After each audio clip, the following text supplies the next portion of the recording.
Ad Astra Abyssosk. What can I do for you, traveler? Ah, yes. I've heard that you've already made arrangements with the captain of the Crux Fleet regarding your passage to Inazuma. Is that correct? Now that I think about it, it's been quite some time since I last visited those lands. Unfortunately, I don't have any current intel that would be worth sharing with you. There you are. You're the traveler that Beidou will be taking to Inazuma, right? Oh, is that right? Well, it's an honor to meet you. The fleet is nearly completed reprovisioning. Once the crews have taken a head count, we can get underway. Captain Beidou sent me to come get you. We'll weigh anchor as soon as you're aboard. Seems Beidou is the captain of her word. Of course! There are many things that the captain insists upon. I'm sure you'll see for yourself once you're on board.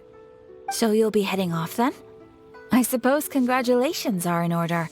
Whether the journey before you leads to the heights of the heavens or the depths of the abyss, each step you take is another achievement. Until we meet again, Ad Astra Abyssosk. Oh, it's kinda hard to say goodbye now. Well, if that's how you feel, why not come and find me when you arrive? So there's another Catherine in Inazuma? See, there's no need to get all sappy now. Well, I guess it's time for you to bid farewell to Liyue Harbor. Now that I've delivered my message, I'll be heading back.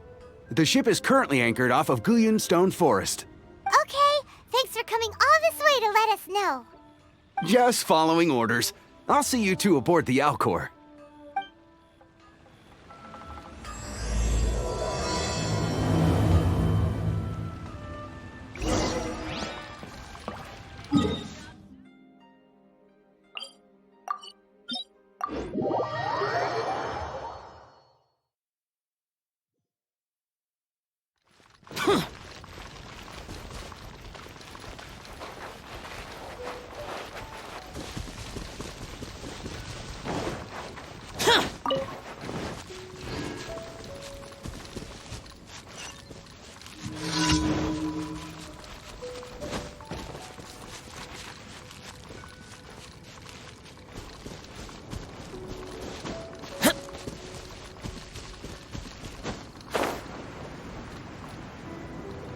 Useless!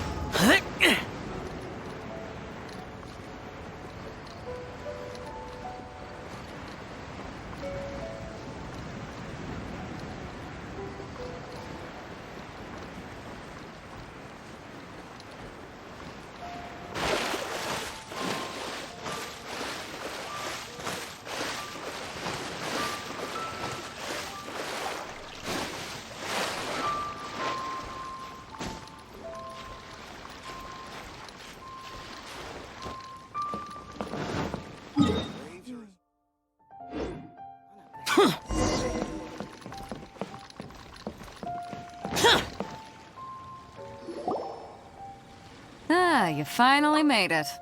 All these years, come rain or storm, the Crux fleet has never suffered a delay. If it were anyone else, I might have set sail already. Don't look too serious, I'm only joking. You're just on time. The crew have just finished making final preparations. Well, now that everyone's here, we set sail for the land engulfed by storm and tempest. The nation of eternity. Anchors away!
Ahoy there.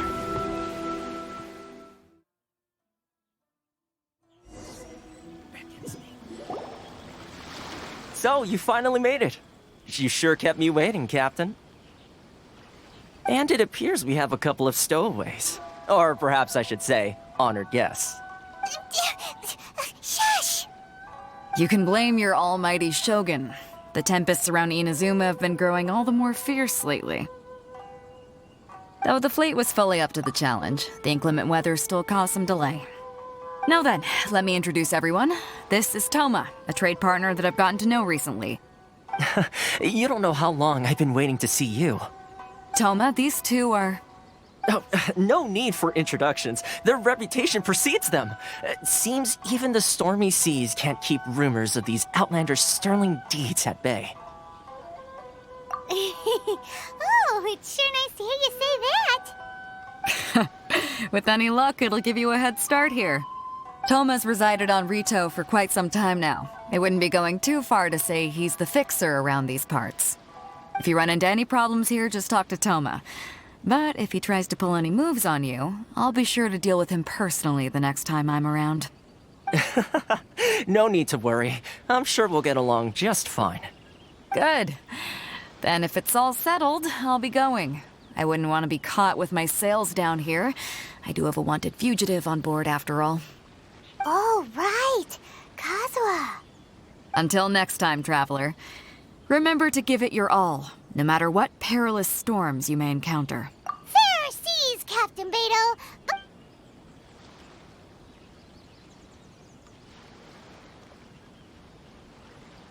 Now then, first things first. We need to go get you registered at the border checkpoint.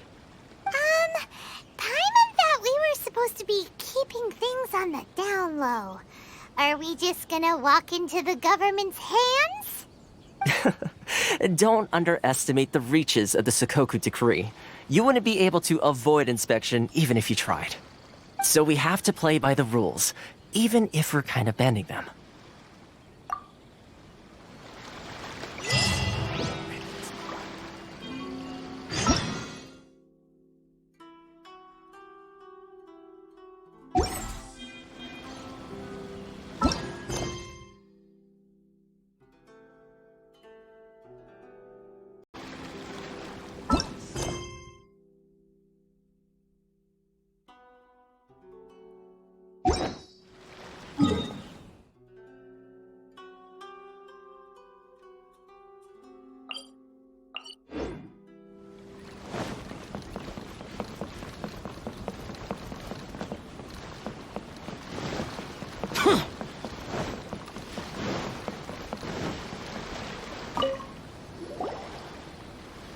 Hello?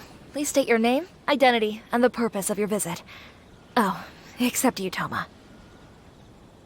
You must be new here. Excuse me? Please provide the information requested and also declare any goods you are carrying with you. Currently, only members of the International Trade Association are authorized to engage in the import and export of goods. Do you have your trader's permits?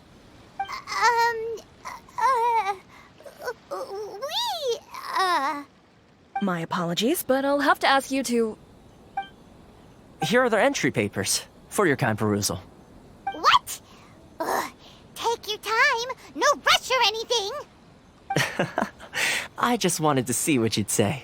Sorry about that. I see. Okay. Your papers are all in order. Welcome to Rito.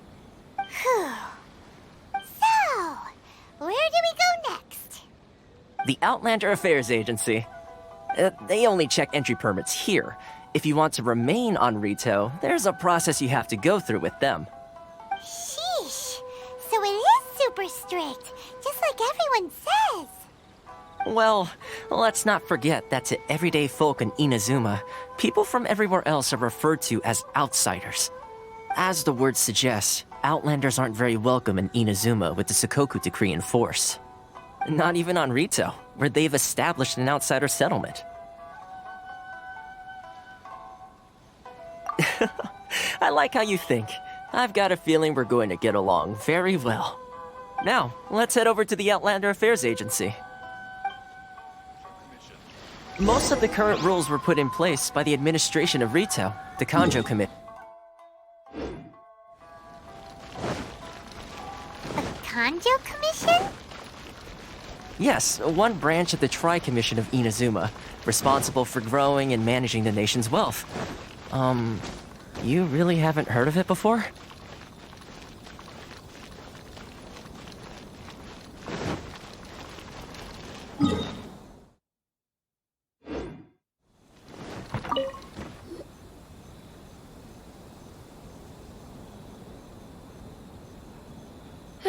You've completed the entry procedures, yes? And now you want to apply for residency? Both of you? Yes, please. Okay, the processing fee will be 2 million mora. 2 million? For a processing fee? Are you serious? That's right. 1 million per applicant, which makes 2 million total. Don't worry, you can trust my math. Paimon wasn't so much questioning your math as... Ma'am, these two here are good friends of mine.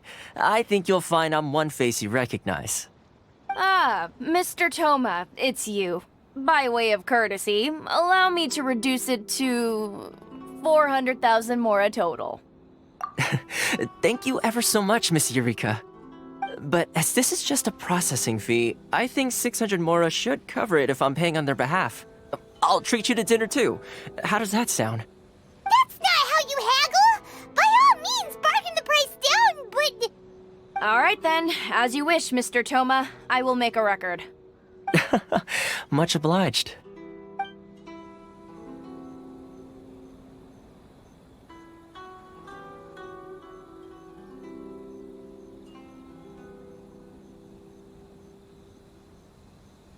What? She went from 2 million down to 600? There's something seriously wrong with people's sense of finance around here! It's not as mind-boggling as you think. A processing fee is just a figure of speech. The way some here at the agency see it, the fees are easy money, so it becomes a question of how much they can make. So when the day comes that some poor merchant from overseas with more money than sense gets stuck here and needs to apply for residency... Then they'll milk them for all they're worth! Exactly. It's at times like this that having a local friend really comes in handy. Yes, but when you're an outlander in Inazuma, far from home in this close nation era, there's very little that can be done about it. The most that overseas merchants can do to look after themselves is stick together. That's how the International Trade Association came about. So it's a trade association built by and for Outlanders? Yep. And as well as advancing commercial interests, the association provides help, support, and structure for Outlanders trying to survive on Rito. Essentially, it's an association devoted to both commercial excellence and survival skills. Sounds like just staying alive is an achievement when you're an Outlander in Inazuma. I see. So this is the real purpose of your trip. Yes, given that you are Outlanders, it's certainly a lofty aspiration. After all, the Raiden Shogun is the most exalted and revered one in all of Inazuma. She is a deity who reigns on high, while all other life gazes up in awe. I was going to say nothing is set in stone when it comes to who you will encounter in this world. Who's to say you won't happen to run into the Raiden Shogun one day after lunch? Uh-huh. And is that likely? Okay, I'll give it to you straight. I know of a way to introduce you to the Raiden Shogun. Really? Wow, the Rito Fixer is better connected than we thought. I mean, it will take all the resources I have at my disposal, but it can be done. However, before we get there, connections come at a high price, you understand? Not you too. No. In this instance, when I say price, I'm not talking about Mora. In fact, there's no real cost as such. It's just that if this is something you really want, you'll have to agree to help other people solve some of their problems first.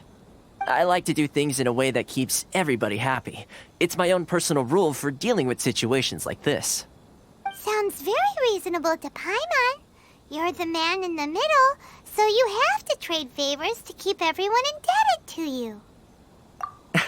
Why do I get the feeling you're making me out to be some sort of crook? Never mind.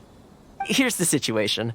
As I touched upon earlier, the members of the International Trade Association are constantly struggling to survive.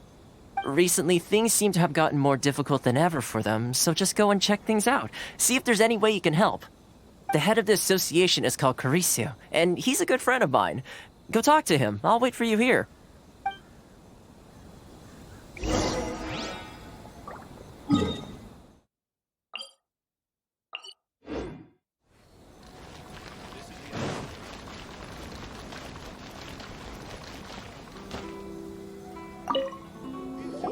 Huh?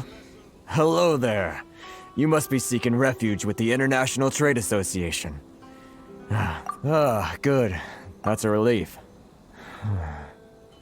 You need to be careful, or you'll find yourself losing your savings all at once. We heard the association has been having some difficulties lately. Is that true? Yes. Left, right, and center. Obstacles at every turn. But that's nothing new for us. The Sakoku decree certainly makes things difficult for anyone who wants to come here from overseas. But it's not the root cause of our woes. The Sakoku decree might restrict our scope of activity, but in and of itself, it doesn't stop us from being able to enjoy a comfortable existence. No. What's really squeezing us Outlander merchants dry is those Mora grubbers from the Kanjo Commission. Oh, of the 3 commissions, that's the one that oversees everything on Rito, isn't it?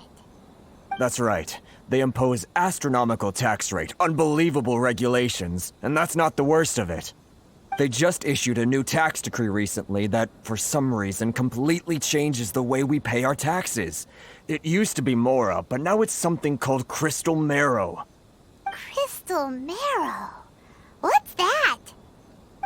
Something that most of us in the association had never heard of before either, until the new decree came along. Eventually, one of the older Liyue merchants recalled that he once shipped a batch of it to Snezhnaya in his youth. So, in order to pay our taxes, we began an arduous search for this crystal marrow. But then we found we'd only managed to create a bigger problem for ourselves. The rising demand for crystal marrow drove the price higher and higher. Now there's only one vendor who even has it in stock. We can't get a hold of it anywhere else. Isn't that what they call a monopoly? Exactly. So this vendor keeps pushing the price up, and we have no choice but to buy from them because the tax decree forces us to. It's a vicious cycle, the consequence of which is that our taxes will soon exceed our profits. And once that happens... We've tried communicating with the Commission directly, but this is a nation where the cries of a few struggling merchants will never be heard over the ever-present roar of thunder. Fontaine, my dear homeland. I miss you an awful lot at the moment. Sounds awful. They're really bleeding them dry. What do you think we should do? But Cariso's the head of the association, and even he hasn't had any luck. Right. And besides, I think this may well be the fate they've ordained for us. Okay. Well, we could try tackling the problem by going to the other party involved. That vendor... I've actually done business with him in the past, but after a point he stopped contacting us. I have no idea where he sources the stuff. Well, it definitely sounds like he's being unfair. How do we... Hey, that's a pretty good idea. Since you're not affiliated with the association, and you're new to Rito, he may just let his guard down. If I remember correctly, our usual meeting point with him is under a tree by the coast in the residential district. See if you can find him there. Got it! We're on the case!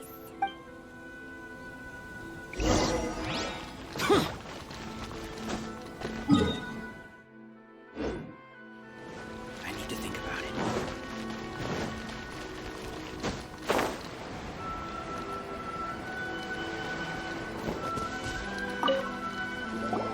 Huh? I don't think I recognize you. Are you new arrivals? So, what do you need with me? The sheer nerve. You don't go around asking questions like that. If I gave you my sources, I might as well hand you the whole darn business. Trade secret. Got it? You know what trade and secret mean, right? This guy's got a bad attitude. Ha! Are you even buying? Oh, I see what's going on here. Kurisu and his associates sent you here to try and plead their case, didn't they? They're wasting their time. The price is non-negotiable, not by a single Mora. Hey, what's your problem? Get out of here, go on. Tell them they're lucky to be buying from me in the first place, and they ought to be more grateful. If it weren't for me, they'd be in seriously hot water. What are we gonna do? There's no talking to this guy. Good idea. Let's check back in with him.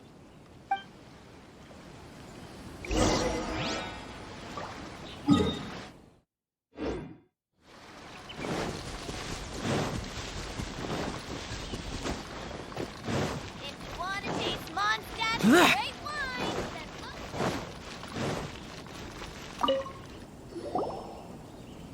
then That was quick. You resolved it already?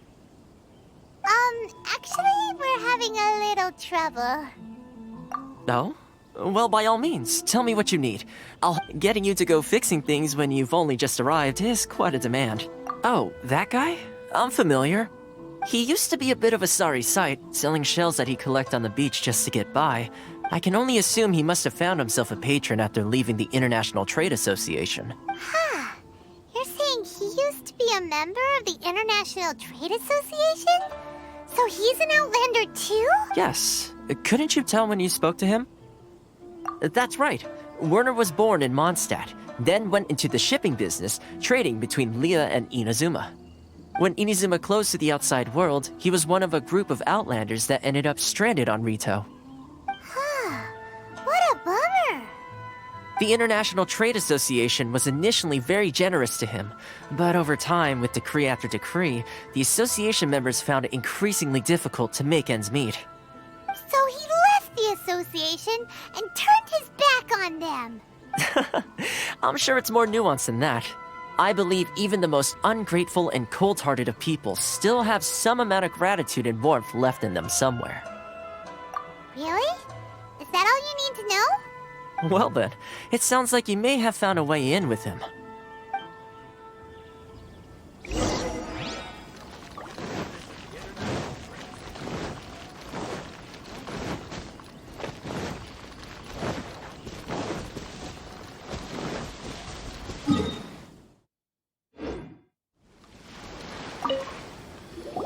What are you doing back here? Just because I got plenty of time on my hands doesn't mean I want to waste any of it talking to you. Huh? Where's this coming from? Mondstadt? You were talking about Mondstadt.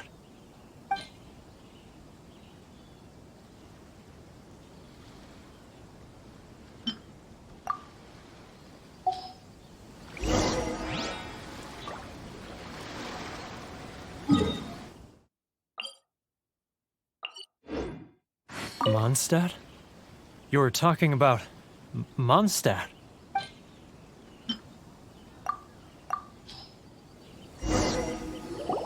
Goodness, I can sense it now. So familiar, but I can't remember the last time I was there. The scent of Mondstadt. Oh, how it takes me back. Oh, my hometown, the home of freedom. How I long to go back and visit. It's working! So, trying to play my heartstrings like a liar, are you? I know what you're up to. Huh? What is this? What are you up to now? Just close your eyes already! You mean the sound of the ocean? Leah Harbor. I can see it so clearly. Oh, and the sound of the waves. The calls of the merchants. Xiao lanterns. I'm right there at the lantern right. Oh, look at them floating up into the sky. This guy has a really active imagination. Either that or he really does miss Liyue Harbor. Liyue.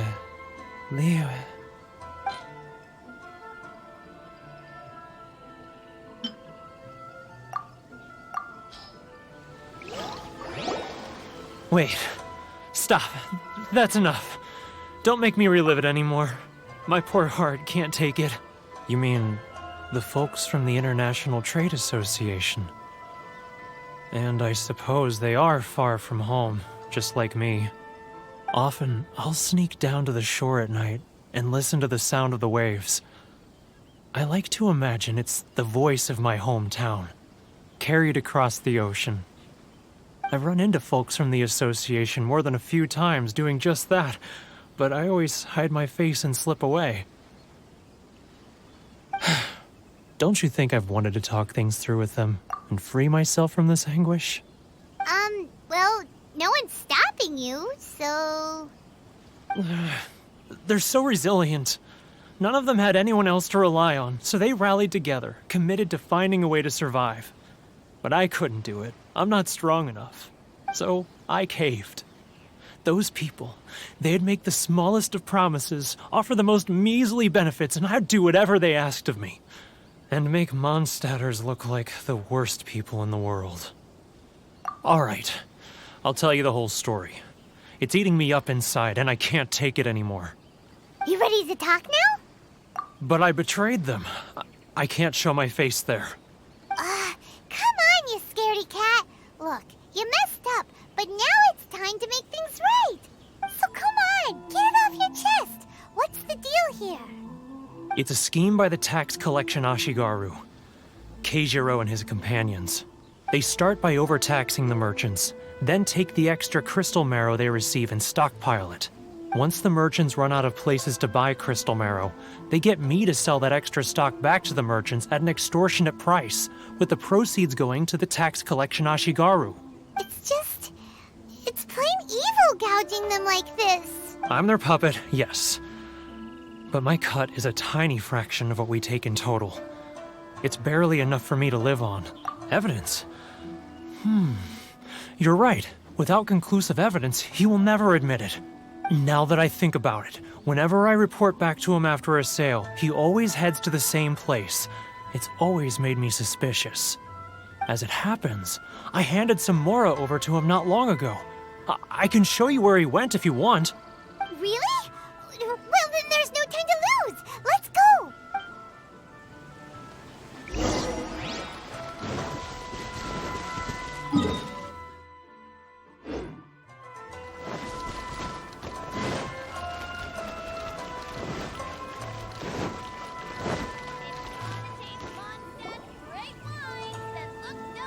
Keijiro!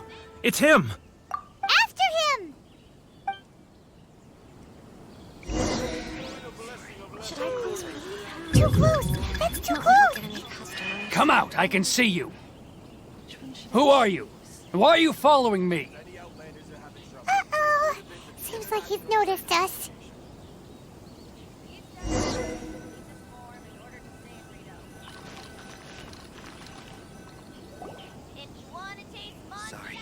Keijiro! It's him! After him! Should I close my It's not like I'll get any customers. How boring.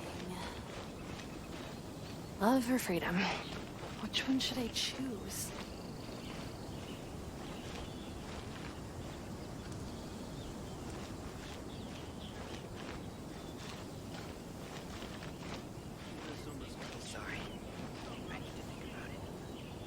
Ryo. Too close! That's too close!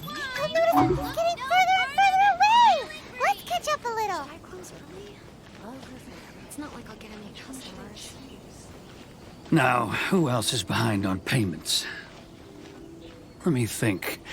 Yes, the Trade Association clique still needs to be brought into line.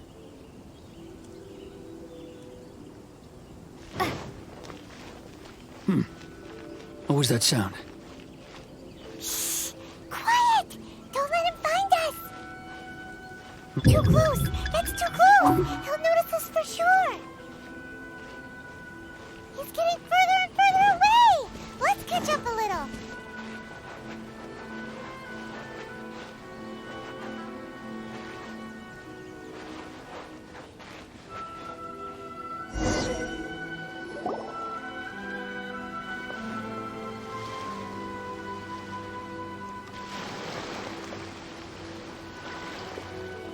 What could he be doing at a place like this?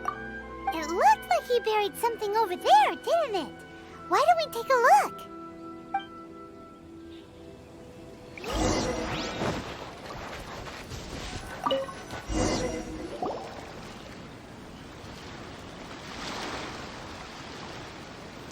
Whoa, it's a ledger. Boring! Paimon thought he'd hidden a big pile of Mora here. Yeah. Let me take a look here. Aha, yes! This is what we're looking for. A clear and complete record of every single transaction, each one proof of his guilt. Great! Well, now we have our hard evidence. Let's go tell Karisu the good news, shall we? I'll say goodbye to you here then. Huh? You aren't gonna come with us? I need a little more time before I'm ready to face the head of the association. Huh. Poor Werner's a pretty awkward guy, huh?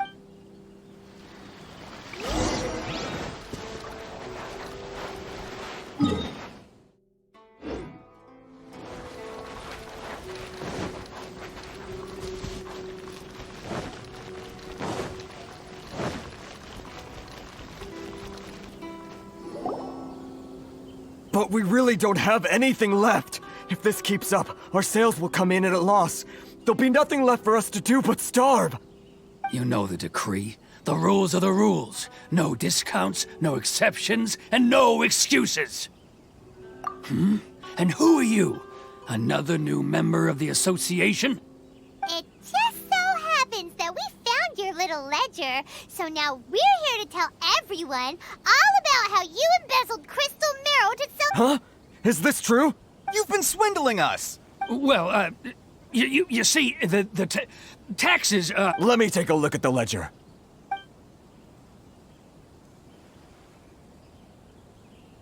Well, would you look at that?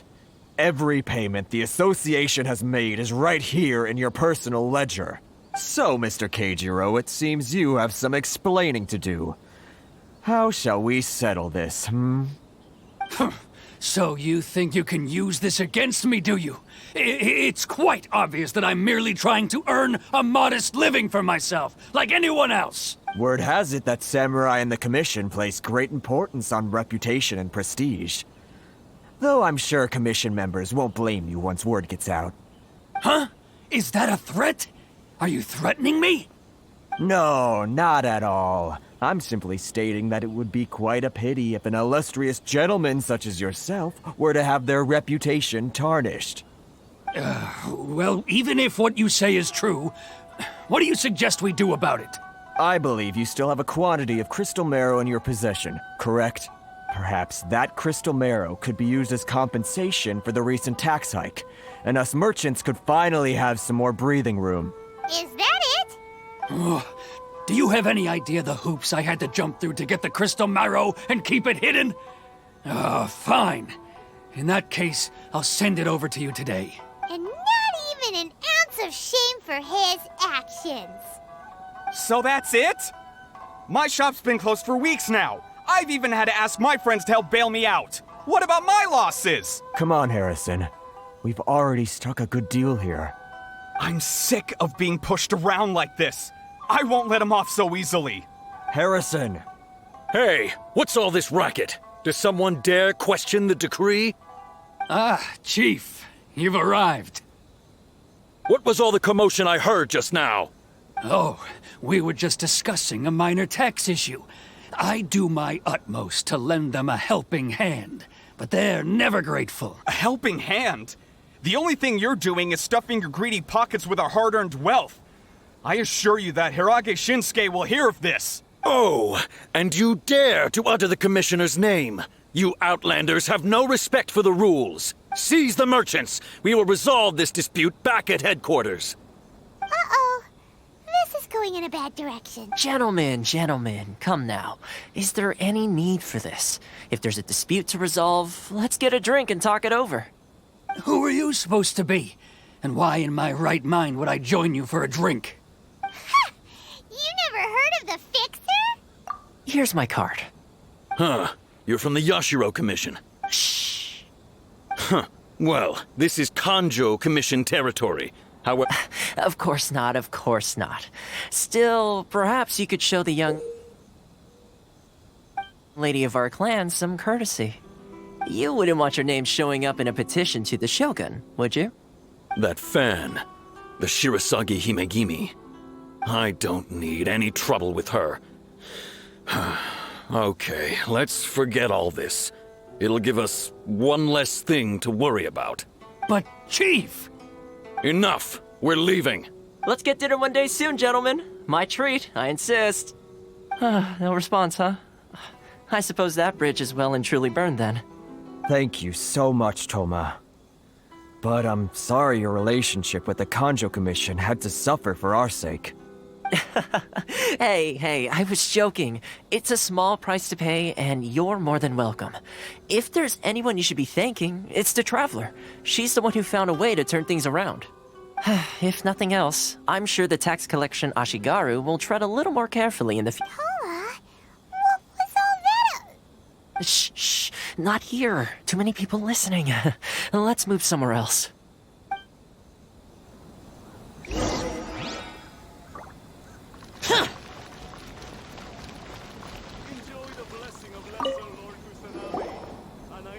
Corruption seems rife in the Kanjo Commission. They truly are rotten to the core. All right, time for me to answer your questions. What would you like to know? Straight to the point. Let me reintroduce myself. I belong to the Kamisato clan of the Yashiro Commission on Narukami Island. I'm an attendant of the Shirasagi Himegimi. You've been keeping your true identity a secret from us this whole time? So, the Yashiro Commission. Guessing that's another branch of the Tri-Commission? Correct. The Kamisato clan is the head of the Yashiro Commission, who manage ceremonial and cultural affairs. I'd go into more detail on what exactly that covers, but I'm not even sure myself. I'm just someone who was fortunate enough to be taken in by the Kamisato clan. My role is to take care of the daughter of the clan, Kamisato Ayaka, also known as the Shirasagi Himegimi. Seems like she must be super famous in Inazuma, given the reaction of those guys just now. Oh, most definitely. She's graceful, dignified, and kind-hearted, too. The people of Inazuma quite adore Miss Kamisato. Her fame even somewhat eclipses that of her older brother, Kamisato Ayato, despite the fact that he's the current head of the clan. I suppose those who treat others with compassion earn themselves the same treatment in return. Miss Kamisato's situation certainly seems to attest to that. Take me, for example. I'm just an attendant, and yet she treats me as an equal, as she would a friend. You're asking the right questions, and to be honest, I don't want to keep you in the dark any more than is necessary. Firstly, you should know that being a fixer is not something you can fake. I spent the better part of a month tirelessly building up a network of relationships on the island, and I got to know Captain Beto during that time too. Still pretty good going for just a month's work. Well, maybe I have a slight knack for schmoozery, but the main thing was I had to make sure I'd be in time to receive you when you arrived. Inazuma may have closed off to the outside world, but that hasn't stopped a lot of people from hearing about your feats in Mondstadt and Liyue. So, when Miss Kamisato heard of your intention to come to Inazuma, she began looking forward to your arrival with great anticipation. She's excited to find out whether the rumors are true. That is, that you have what it takes to change the tide of the times. Change the tide of the times? In the test I gave you earlier, although there were a few hiccups at the end, it was you who found the way to turn the situation around. Navigating powerful people, using their character flaws to your advantage. It's just what Miss Kamisato had hoped to see. With your help, even the Vision Hunt decree... That's an unexpected development. Perhaps our sources were misleading. Yes, of course.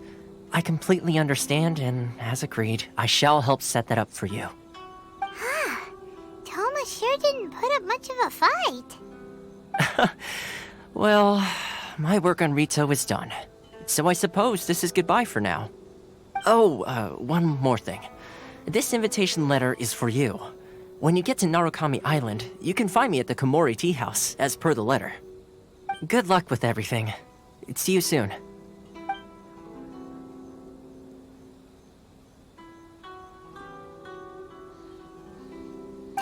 not such a bad guy, huh? Huh? What's up? Oh, right! Paimon forgot all about that! Wait, so did Toma forget that too? Oh, darn it! No wonder he was so matter-of-fact about the whole thing! As soon as we get off Rito, Paimon's going straight to Komore Tea House to settle the score! Well, guess we should give it a try. Let's head to the border and see how far we get. Wanna taste monsters? Red lines that look no further than... Yours and jewelry from Liyue.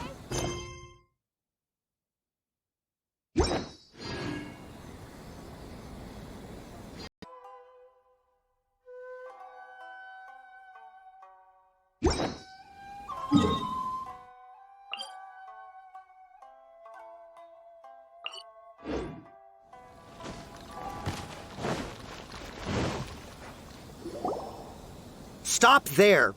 Present your travel permits. Sorry, but we really gotta get to Narukami Island. It's kinda urgent. If you don't have a travel permit, this is as far as you'll get. Those are the rules. As expected. Traveler, you gotta think of something. How do we get out of Rito? Are you saying we should go and meet with the Kanjo Commissioner? Guess it can't hurt to try.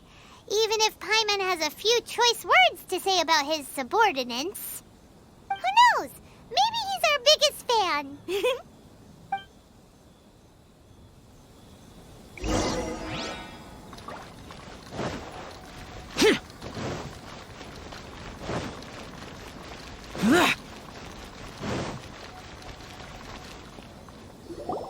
Halt! This is the Kanjo Commissioner's office. No trespassers.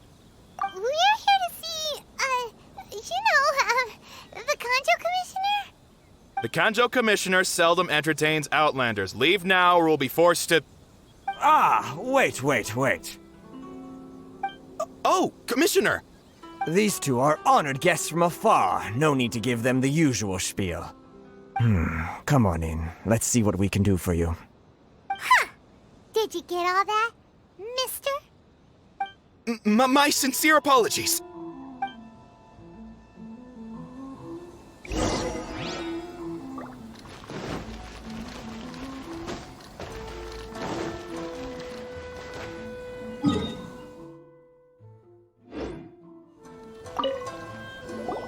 I am Hiragi Shinsuke, Kanjo Commissioner and head of the Hiragi clan.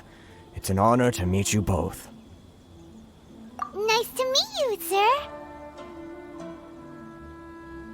So, the reason we wanted to come and see you was because... All right, all in good time. Two travelers renowned far and wide have shown up to see me, and I should very much like to make their acquaintance. Let's not limit this to business only. So what you're saying is, we really are pretty famous, huh? Absolutely. How many other people in the world have what it takes to knock the wind out of Storm Terror's sails and put the Overlord of the Vortex back under the sea, eh? Exactly! Paimon thinks you make an excellent point. And I hear you also foiled a Fatui plot in Liyue Harbor. Even beat one of their harbingers in a duel. Is that true? Whoa, you heard about that too? Yep, it's true, all right. As I thought. Something wrong? No. I'm simply awestruck by you both is all. Rito is greatly honored to have you visit us. One other thing I heard about you is your great zeal for helping other people. This makes me wonder whether you might be so kind as to render your assistance to the Kanjo Commission. Oh, sure, no problem. Whatever you need, right? Excellent.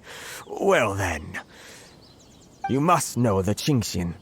A flower grows on the mountaintops of Liyue. Yep, we've picked a few of those before. So, you want us to go back to Liyue? Yes, bring me 300 Qingxin, would you? Freshly picked, I mean. Did Paimon hear that wrong? Too much trouble, is it? I see. Then how about this? We have a few items that need delivering. Perhaps you can help with that? That sounds much more like it. 709 letters, to be precise. Hey, what gives? How come you don't have people to do that already? Terribly sorry. We're just a little short on people lately. What sort of an explanation is that? Traveler, what are we going to do? Should we really help this guy? That's the spirit. Don't keep me waiting too long now. You're seriously considering taking this job? The terms are ridiculous.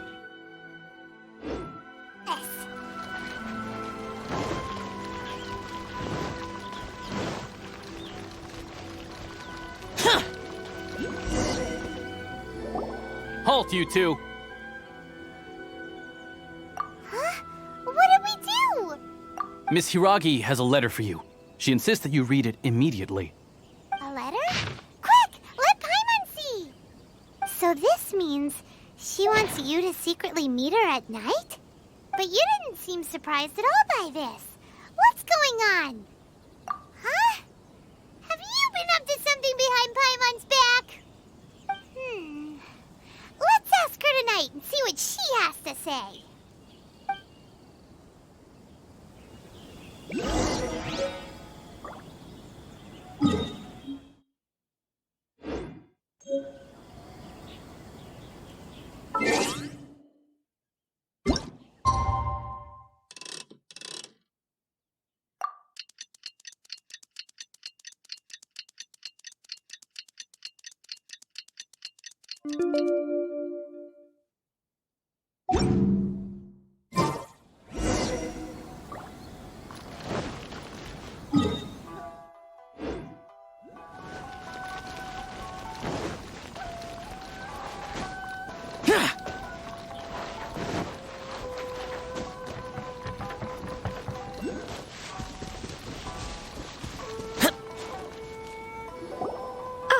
You finally arrived. Allow me to introduce myself. I am Hiragi Chisato. This is technically the second time we have met. It's a pleasure to see you again. Wow. She's the daughter of the Hiragi clan, all right. No need to be so formal. I've long marveled at your accomplishments, and at last we have the chance to meet. Is it Paimon, or does something seem a bit off here? The reason why I wanted to secretly meet you here is, well, I feared that I might never have another opportunity to discuss this with you.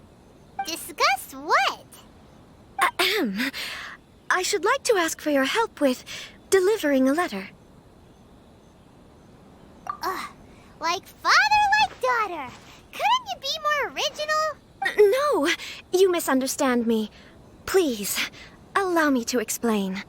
I was hoping that you could deliver a letter to Narukami Island in my stead.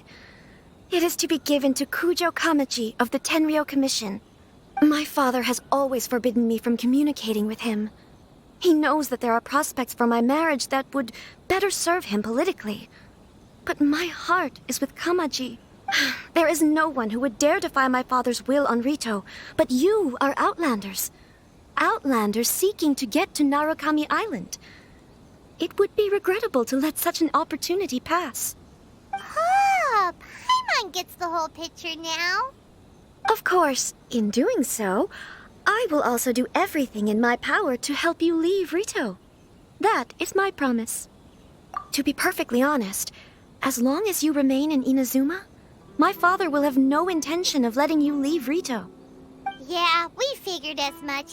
It was pretty obvious he was just trying to hold us up here.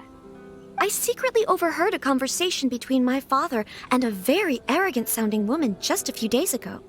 They seemed to be discussing how to keep you here on Rito. In fact, it was the first time I had ever heard my father speak so respectfully to someone who wasn't the Shogun. We don't have much time. I'll tell you my plans to help you off the island. It just so happens that a shipment of goods is... Very well. I'll be waiting for you at the border. I'm counting on you to deliver my letter.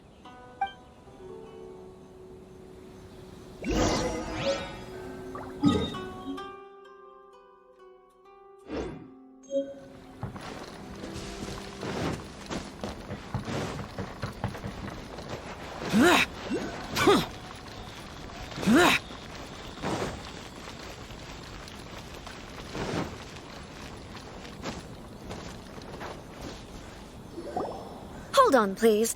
These goods are being sent to Watatsumi Island? My lady, this is an unexpected honor. You are correct. These goods have been repeatedly requested by the Kanjo Commissioner. We must be certain that they reach Watatsumi Island intact. Is there something wrong, Lady Hiragi? No, as you were. My father simply has some concerns of the shipment's safety, and has ordered that myself and an additional qualified escort be dispatched to ensure safe transport of the goods. My lady, you aren't suggesting that you intend to escort the shipment personally, are you? Please, do not cause us any further delay. If memory serves me right, my father has already asserted that this shipment must arrive on time. I'm certain punishment will be duly dispensed if it fails to do so. Yes, of course, my lady. It's just that, well, we don't know who this... Now, need I remind you of the penalty if anything were to happen to me en route? I'm sure you are all quite familiar with my father's temperament. Do you really presume that you can fully guarantee my safety on your own? Boy, Chisato can talk the talk. They don't stand a chance. Yes, my lady. Very well then. It's an honor to have you accompanying us. Your safety is our highest priority. Shinojo, you can't really be agreeing to this. Well, the request is from Lady Hiragi herself. It is our duty to serve her in the utmost capacity. Yes, but that's not the problem here. Well then, if we're through here, I suggest we set off at once. Dawdling will only allow potential thieves more time to prepare, no? Yes, my lady. You heard her. There's no time to lose.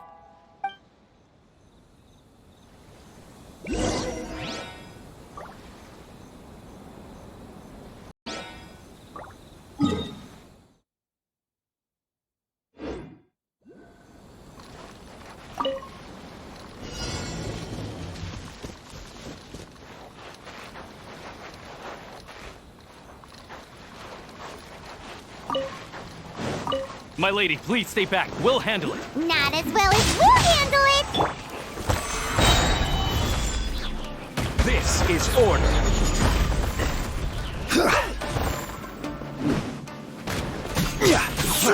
Freeze!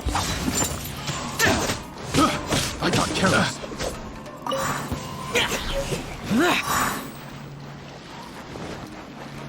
Useless.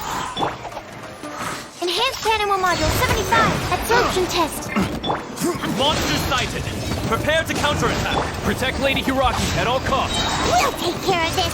Stay with Chisato.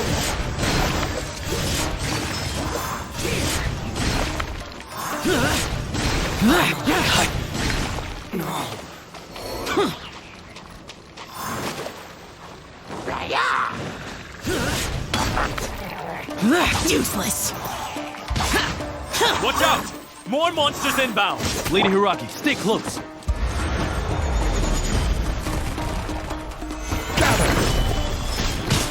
Teamwork is dreamwork! Animal test 6308. Lament! Here! To the very... This...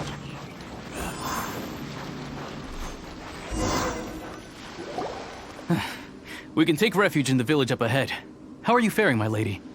I'm perfectly all right. You may stop here. The road to Narukami Island is just over there.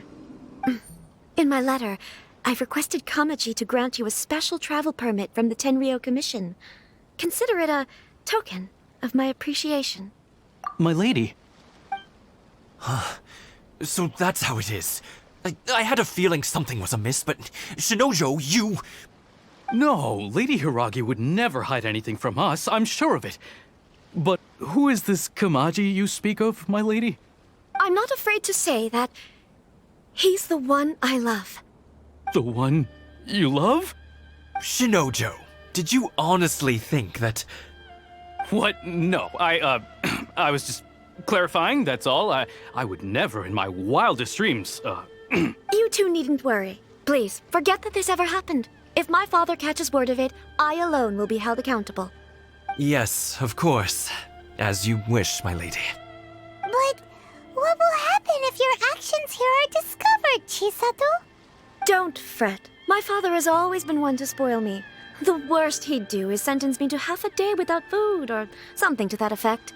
Huh. Paimon never suspected a guy like him could have a soft side. I wish you a safe journey. I'm sure we will meet again. Bye, Chisato! Come now. Quit your staring and let's get moving. We've got goods to shift. All right.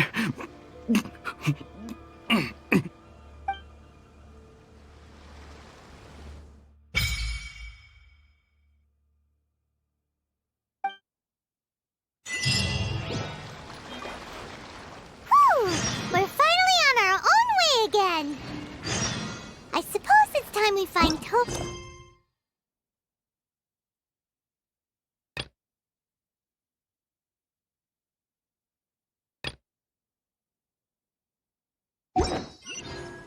Reduce...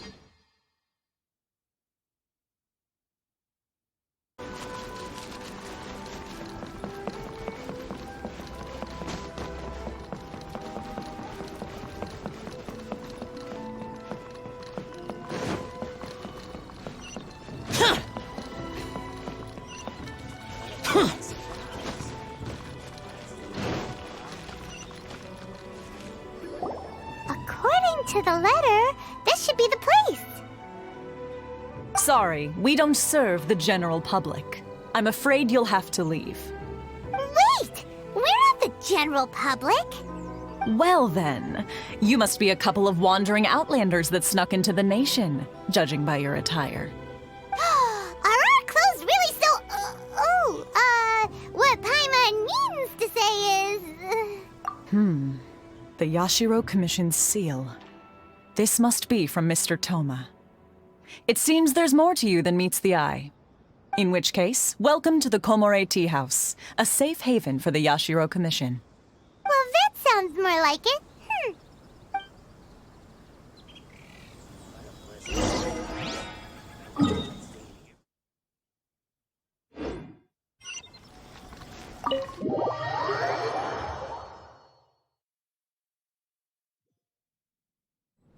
Well, now that we're here, where's Toma?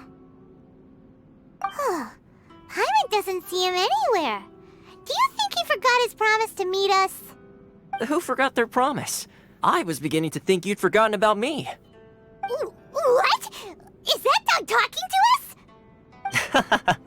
Relax, no need to look so surprised. I take it this is the first time you've seen me in this form? Huh. So you didn't see anything like this when you were in Liyue Harbor? Now that you mention it, this does suddenly seem less out of the ordinary. Alright, I've had my fun. Hey! You're this close to getting an ugly nickname, mister! Well, I've had some time to kill, given that I've been waiting here for you for so long, as was the case in Rito. So I came up with this little fun greeting for when you arrived. But in all seriousness, I would like to apologize about that little test you went through earlier, though it was quite necessary. It helped us determine whether or not to bring you before Miss Kamisato, and whether you had the courage to face the lightning alongside us. Don't think that Paimon's gonna forgive you just because you're getting all serious now. Sorry, did I overdo it? My apologies. Let me just say this. You've often found yourself skirting the rules from the very beginning, haven't you? Naturally, this is due to your unwavering and resolute determination. A long time ago, we had a friend who was much the same, but when the lightning struck... so you've heard of his story. His light still burns all the more brightly. Yes, of course. I will bring you to the Kamisato residence where the Yashiro Commission is located. But before that, there is one other place I was hoping you both would accompany me to. Oh? Where? I would like you to come with me to the statue of the omnipresent god. It's still under construction now, but you can already see it from practically anywhere on Narukami Island.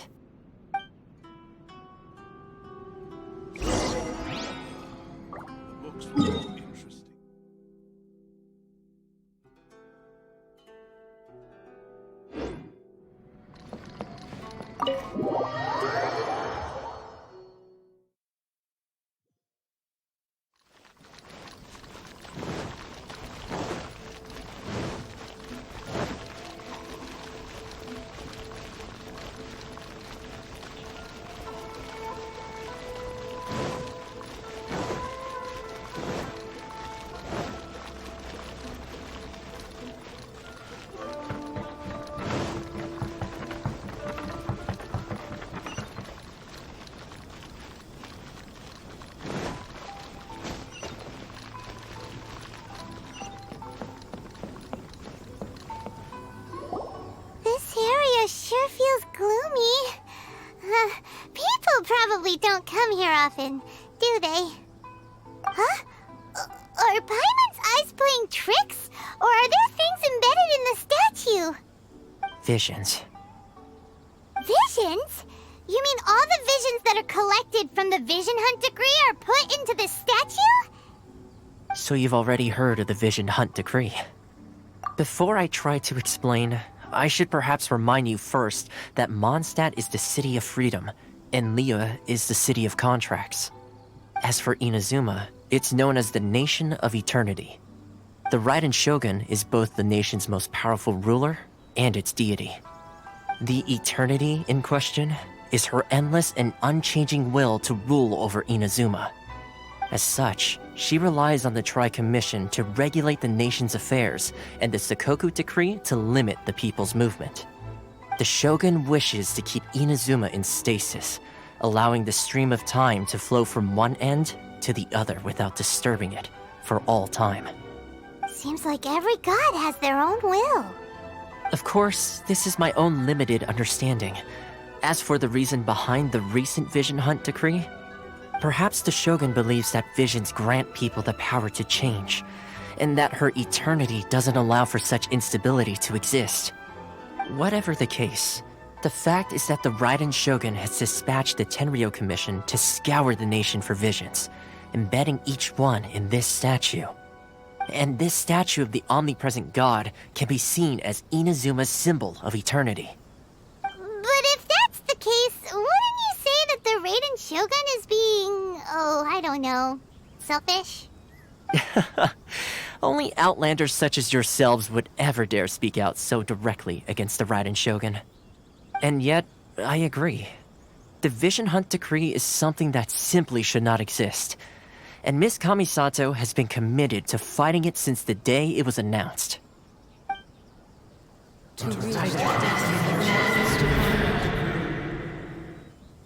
Huh? Hey, are you okay? You look like your mind is elsewhere. Sound? What sound? I didn't hear anything. Did something happen? Yeah, you touched the statue, and then what?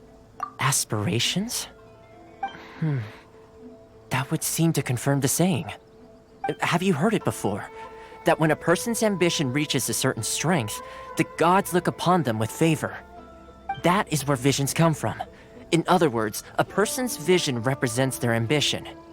So if what you just said is true, then the ambitions of these people are stronger than I imagined. All right, time for the next stop on our tour of Narukami Island, the Kamisato residence. Finally!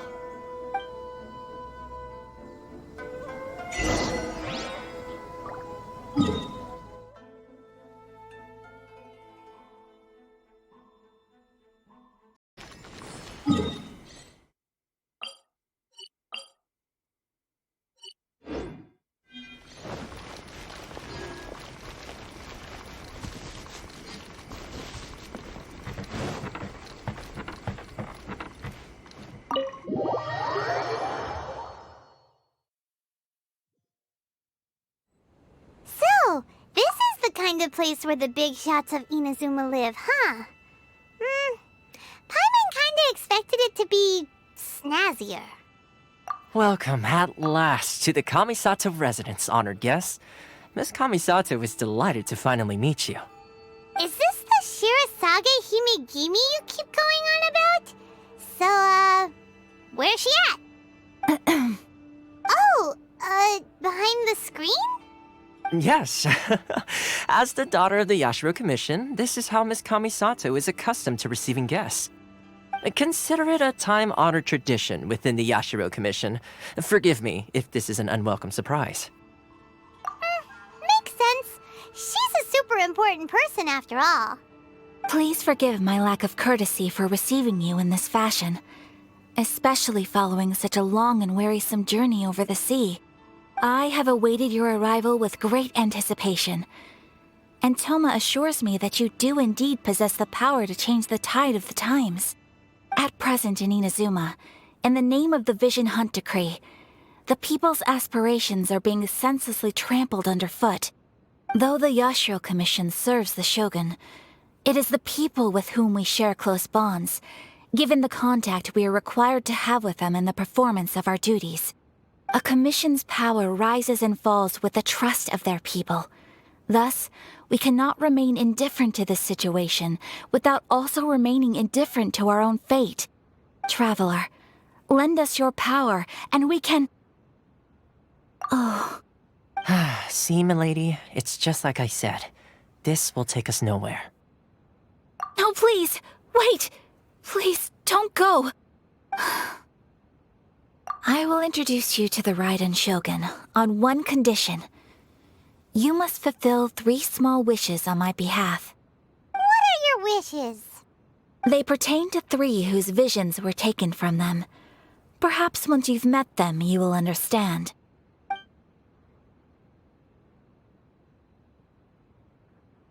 A warrior who guards a village, a former samurai who helped carry out the Vision Hunt Decree, and a swordmaster determined to become the best in the world. Does Paimon got that right? Correct. Please do all you can to help them. I will await your return here. Then you have my gratitude. I'm sure you'll do great.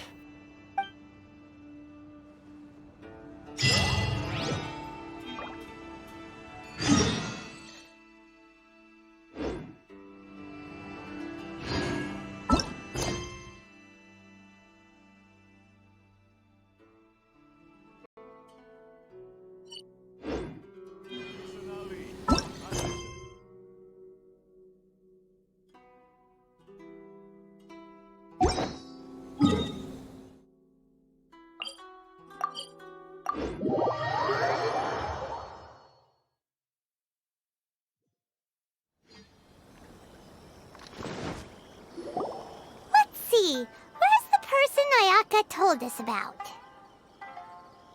Why are you doing this? Why leave all of a sudden, after all these years?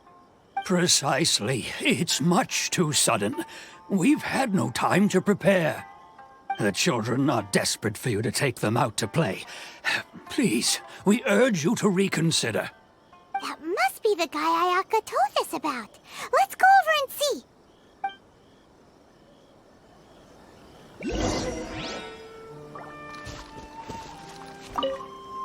Ah, you must also be here to try and convince Tejima to stay. Tejima has protected this place ever since he arrived here 30 years ago. Keeping out the treasure hoarders, fending off any monsters that draw near, resolving quarrels between the villagers. He has put an enormous amount of work into looking after this place, and we all think the world of him. But now, all of a sudden, he says he plans to leave us. We can't help but wonder, was it something we did? We will gladly apologize if that's the case. All we want is for him to stay.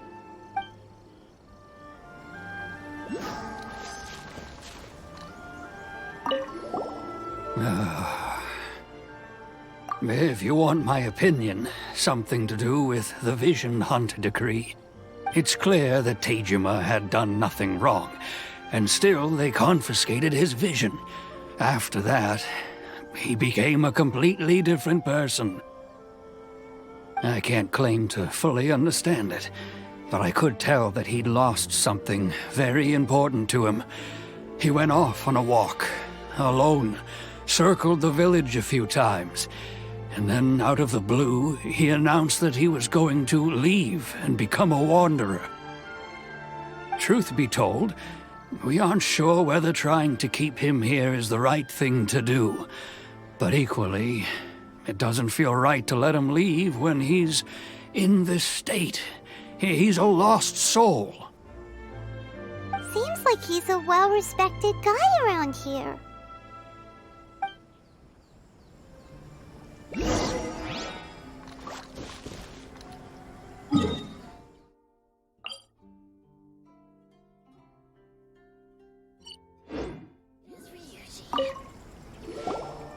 must be Tejima. So what's made you want to up and leave all of a sudden? Me?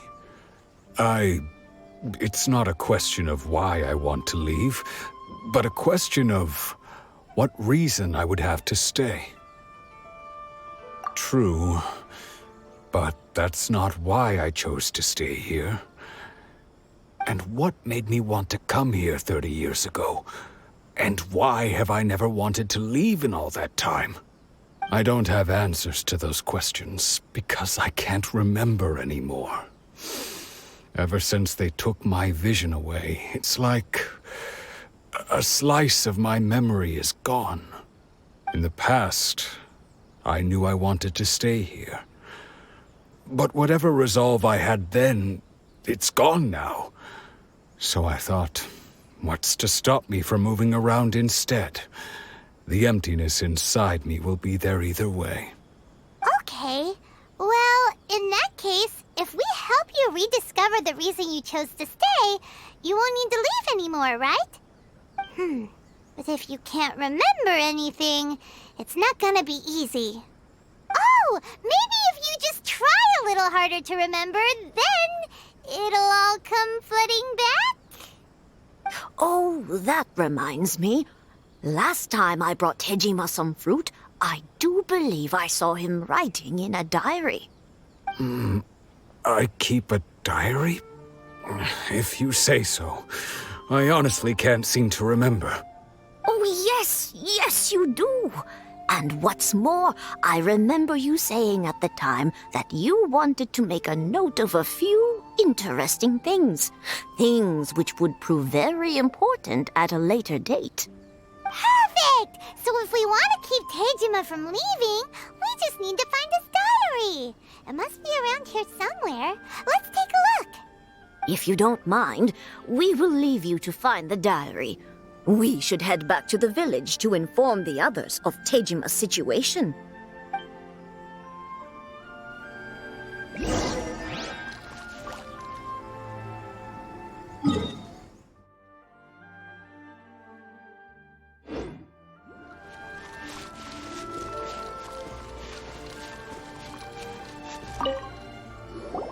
This looks like Tejima's diary, all right. Let's see what we have here. Today, the villagers and I got together to cook dry braised salted fish. I messed up and burned mine a little, so I had to pretend that it was black snakehead instead. Today, I helped rescue a kid I went kite flying today. The string broke. Seems like your average. Huh? I went to pray at the shrine again today and stayed there a while. Now that's the kind of info we're looking for. Time to pay a visit to the shrine.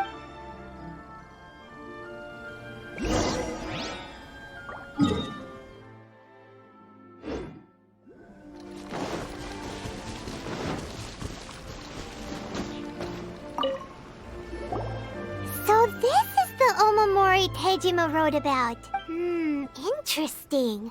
But anyway, if he had this with him all the time, there's a chance some of his elemental energy remained on it.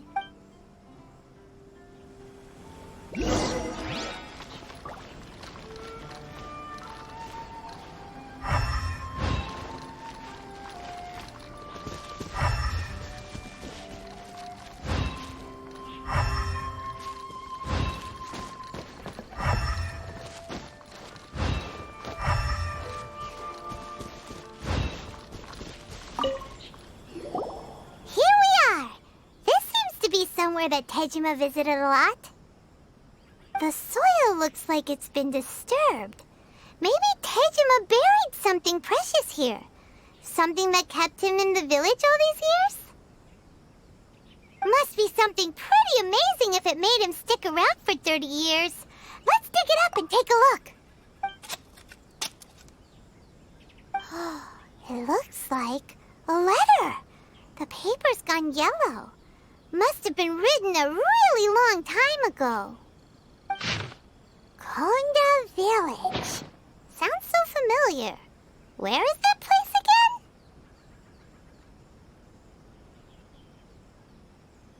Huh. So the reason Tejima came here was to wait for someone. But he's been here for 30 years.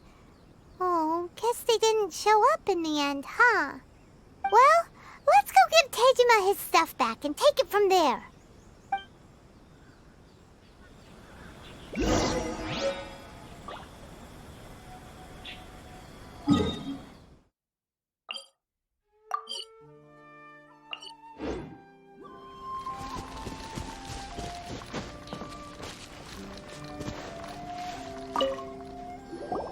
Well, I'll be.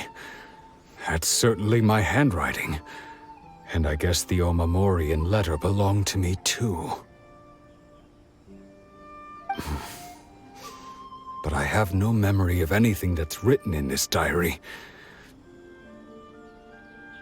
Still, it's clear that I was waiting for someone here, and that I chose to wait for 30 years. Over the years, I must have made a note of anything interesting. Anything that I could share with her when we were finally reunited.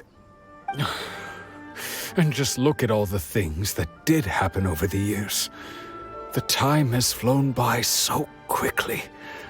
30 years feels like the blink of an eye. How could I have forgotten something so important to me? Love, regret, everything I felt for her. No, not especially. After all, I've forgotten who she was. Her face, her voice, the things we experienced together. I barely recall any of it. It's as if she'd never been in my life to begin with. As if all these years have been nothing but a hazy dream. I think maybe not. If this is something I waited most of my life for, I suppose I should carry on waiting. Although, what if she were to turn up eventually, only to find I didn't remember so much as her name? Wouldn't that be upsetting for her? When I think about it like that, I do feel a slight tinge of sadness in my heart. How curious. Why am I thinking like this when I don't even remember who she is? It's just like that feeling of emptiness, the feeling that something is missing. Thank you both for helping me reconnect with my reason for staying here. I shall remain here and keep waiting for her. Tejima seems to be dealing okay, but still, it makes Paimon really sad. Seems it's just like Ayaka and Toma were saying. If you lose your vision, you lose all your hopes and dreams too. That certainly explains the state Tejima was in earlier. At least we were able to help him. Well,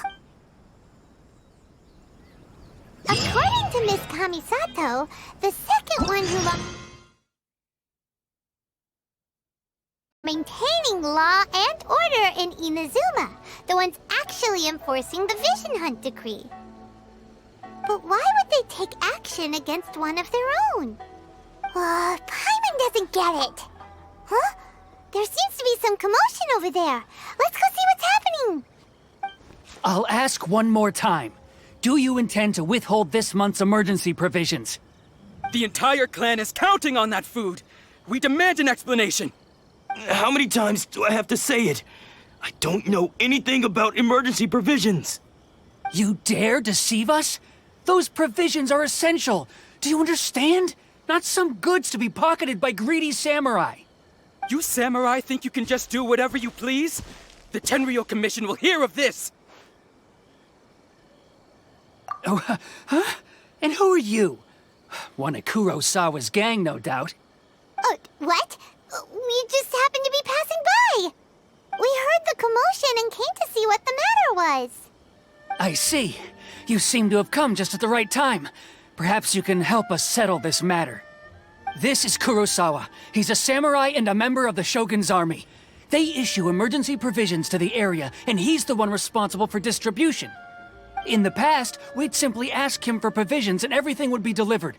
Now, he suddenly refuses to give us anything. He's keeping the provisions for himself, I just know it. We'll starve without them.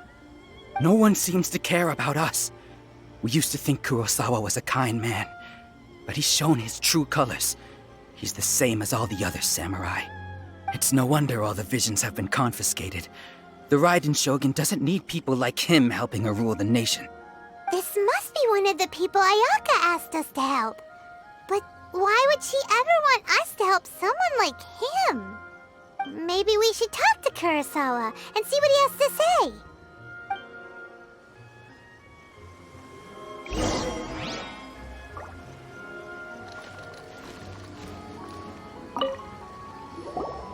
I've never even heard of these emergency provisions. I don't know whether it's rumors or whether they're trying to blackmail me. But either way, it's ridiculous. If I was hoarding supplies, would I still be the poor man I am today? My own family can barely get by as it is. Now, if you'll excuse me, I've got other matters to attend to. And that's the first bit of truth I've heard all day. The Shogun's army told me that I was unworthy of my vision. And they said I was slacking off in my work. Apparently, I'd even disappointed the Raiden Shogun. And that's why they confiscated my vision. Well, that's strange. You were helping enforce the Vision Hunt decree. Why would you be unworthy of your vision? To be perfectly honest, I don't seem to remember the details. All I know is that I would perform certain things every month. But I don't recall what they were. And it's not just that. I have this unsettling feeling, like someone owes me something. Does it have to do with the missing emergency provisions? I didn't take any. Like I said, if I was taking them for myself, I wouldn't be going through such hard times right now. To top it all off, my house was just raided by treasure hoarders, which is why I came here in the first place. I was chasing after them when I got held up by these two. If you don't believe me, go find the treasure hoarders yourself. If there were any emergency provisions to be had, they would have found them. Huh. He seems to be telling the truth. But we better confirm. Let's go round up those treasure hoarders and see what they have to say. We should be able to follow their tracks. They couldn't have gone too far.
My apologies. Komore Tea House only... Really outdid ourselves this time.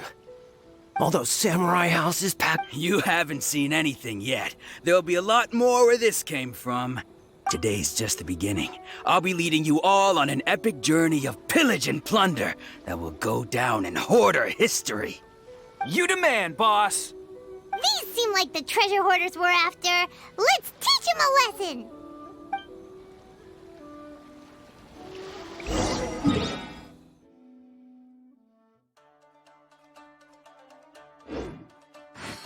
Another test subject.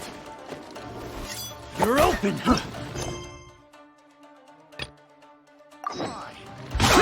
Toothless. Order guide you. Oh, there goes all the Mora. We worked hard to steal that, you know? Come on, boss. Think of something. Not bad, kid. You ever think of joining the treasure hoarders? We could use someone like you. Kurosawa. Oh, I remember. So he's the one who sent you after us, huh? Just our luck. I knew we shouldn't have hit that place. So what did you see inside? Was it stuffed with food supplies? Food supplies? You kidding? That place was a complete mess. All we found was a strange-looking box, hopefully with valuables inside. I didn't want anyone else to see it, so I was planning on opening it myself once we got back. But now that you've caught us, how about we make a deal? That little box for our freedom. What do you say? You've got a deal. Now show us what's in the box. Huh? What the? There's nothing in here but IOUs! Yeah, a lot of them too. And they all seem to be made out to the owner of a general goods store, a Miss Aoi. We're talking tons of Mora here. We better talk to this Miss Aoi and get to the bottom of this. As for you guys, you're free to go. Just pray that our paths don't cross again. Yes, of course. So, we redeemed ourselves for some IOUs. Does that mean we broke even? Shut it. Let's just get out of here.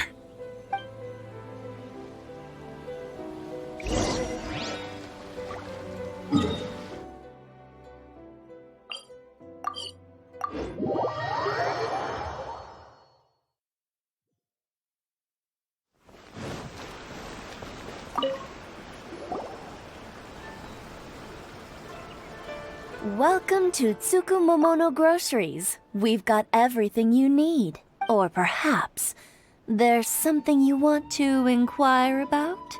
Ah, so you're friends of Kurosawa, I take it. Perhaps you're here to pay off his debts. Whoa! Let's not get ahead of ourselves. We're just here to learn where they all came from. How did Kurosawa end up owing you so much money?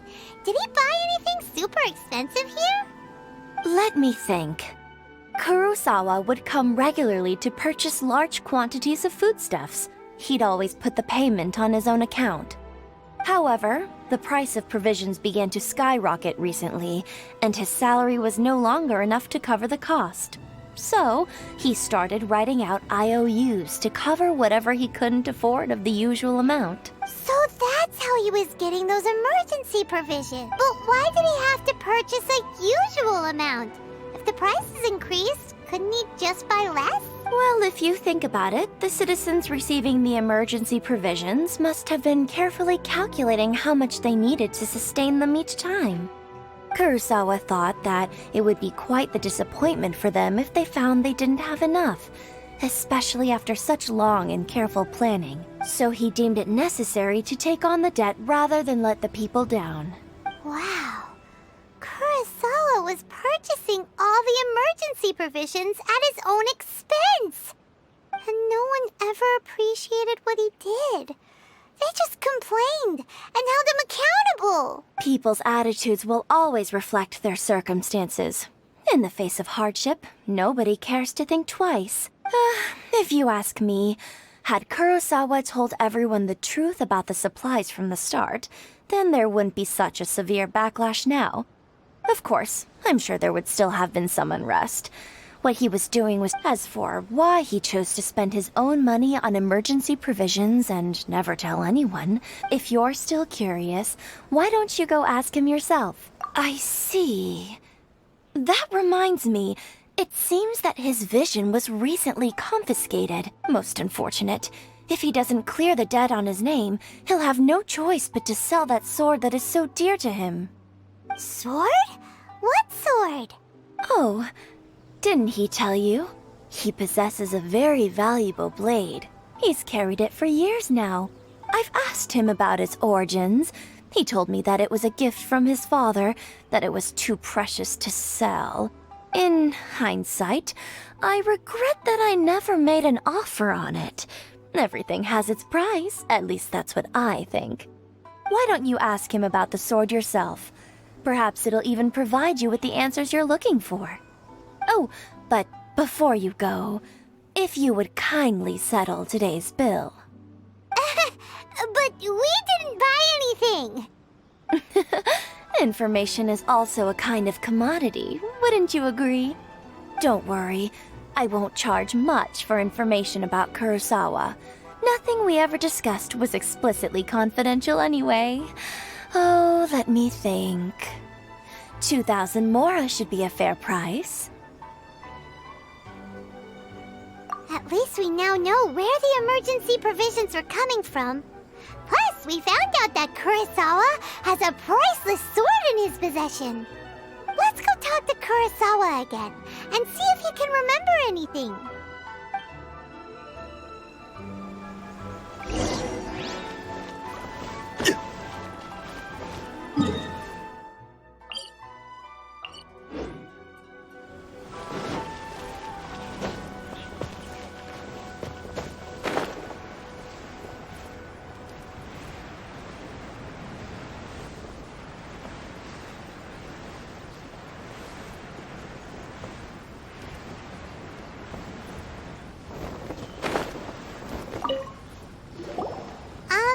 What are you doing here all by yourself? Where did those other two go? I presented them with a choice. Either they left or I drew my sword. They left. It turned out to be a real time saver, actually. Perhaps I should start using it more often. Did you manage to track down the treasure hoarders? Everything I said was true, right?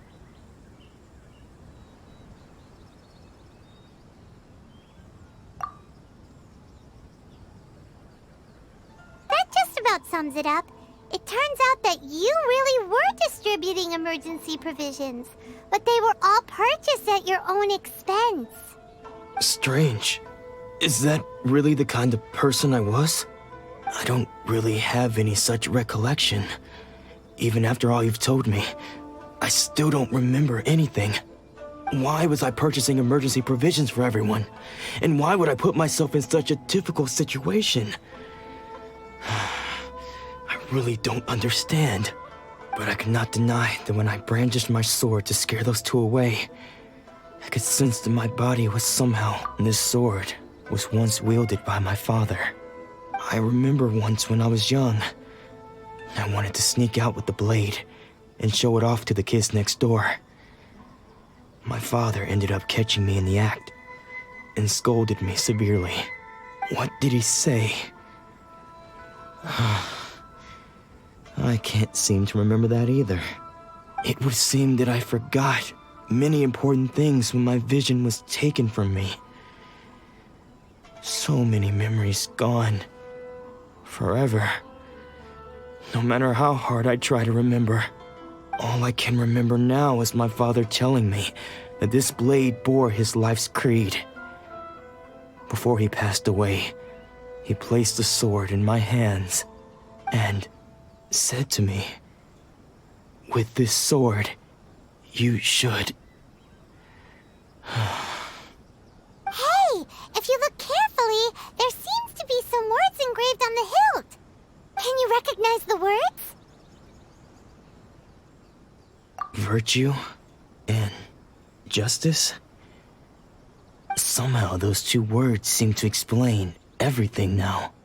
Taking on seemingly endless debts to make others happy. I guess that must have been my greatest ambition after all. But what use of virtue and justice?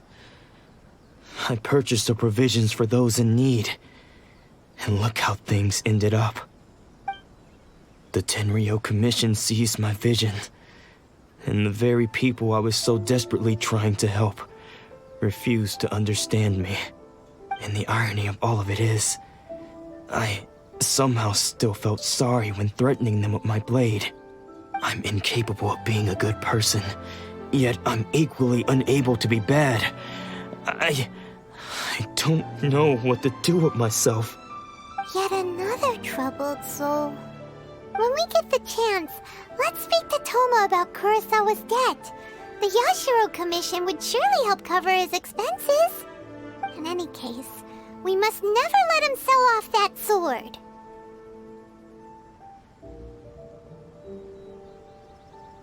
Yeah, seems like losing all ambition is a terrible experience. Fortunately for us, you don't have a vision. Let's go find the next poor soul. Just me.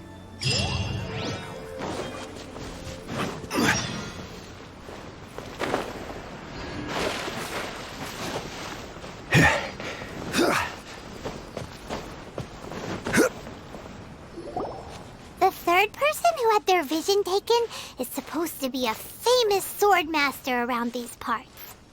Paimon heard that he's the present-day master of miHoYo Shisui art. Sounds pretty impressive. This is his dojo. Luckily, there's some people around. Let's go talk to them. Nanako, don't worry. Sensei will be fine. Those thugs that challenged the dojo were strong, but he fought them all off in the end, didn't he? Maybe, but I'm still worried about him. Things have gotten dangerous before in the past, but it's never shaken him. This time, though... It's just because he's been possessed, that's all. Once the exorcism has taken place, he'll be right as rain in no time. Hey there! Did something happen? Who are you? I don't care whether you're trespassers or just here to harass us while Sensei is impaired. Get out of here immediately! Don't make me draw my blade, or you won't live to regret it. No! You got it so wrong. We just came here to... Disciples? Yep. We've heard all about the mighty master of miHoYo Shisui art. It's the whole reason we came all this way, to seek him out and ask him to train us. But then we got here and overheard you talking about how he got possessed or something? From the way you're dressed, it doesn't look like you're from around here. Please, accept my apologies. We've had so many people trying to cause us trouble recently that we're on high alert. You haven't arrived at the best of times, I'm afraid. Sensei got possessed recently, and he's still recovering. He's not able to take on any new disciples for the time being. I see you are earnest in your pursuit. Sensei's name is Domon, a name I'm sure you've already heard. Though self-taught, he mastered the art of the sword to a high level. He then proceeded to defeat many other prominent swordmasters, never losing a single fight. He once said that his goal was to become the best swordmaster in the world. And so, even while training us, he continued to hone his own art. His fervor truly inspired us, and we trained hard, determined to keep up with him. But then... Not long ago, Sensei had his vision taken away. He says the strangest things over and over, and he refuses to let us train. Junya and I have discussed it, and we both think that he's been possessed by an evil spirit. So we've asked the shrine maidens from the Grand Narukami Shrine to perform an exorcism. But if I'm honest, I still have my doubts over whether he'll completely recover. The Grand Narukami Shrine? What's that? You haven't heard of it? It's the largest shrine on Narukami Island. The head shrine maiden is reputed to have very close ties with the almighty Shogun herself. Not that we'd have any means of involving the head shrine maiden, of course. But even one of the ordinary shrine maidens from the Grand Narukami Shrine would have clear power and authority to perform an exorcism. So don't worry, Nanako. Sensei is going to be just fine. The exorcism will take place this evening. You're both more than welcome to come and watch if you're interested. So, losing your vision can cause possession? Guess we should come back this evening and see for ourselves.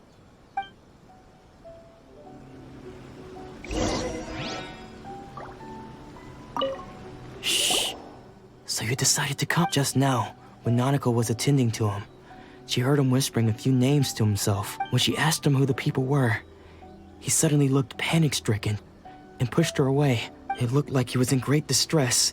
He was covering his ears and looking frantically around him with bloodshot eyes. All the while he kept calling those names.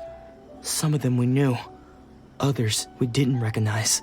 One of them was Anzai. He used to be a fellow disciple of Sensei's. Sensei wouldn't stop calling his name. Thankfully, the ritual has now begun. All we can do is patiently await the result. Please, excuse me for a moment while I fetch some water.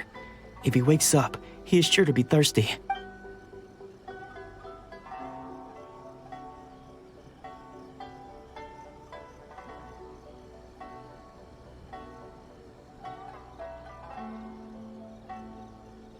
Huh? Who's that sneaking around? We won't let them get away with it. Come on!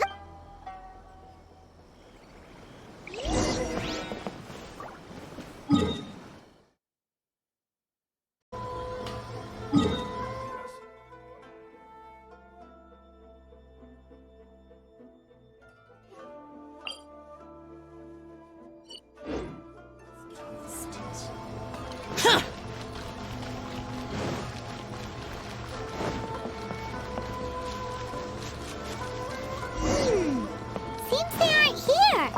Should we keep going further up?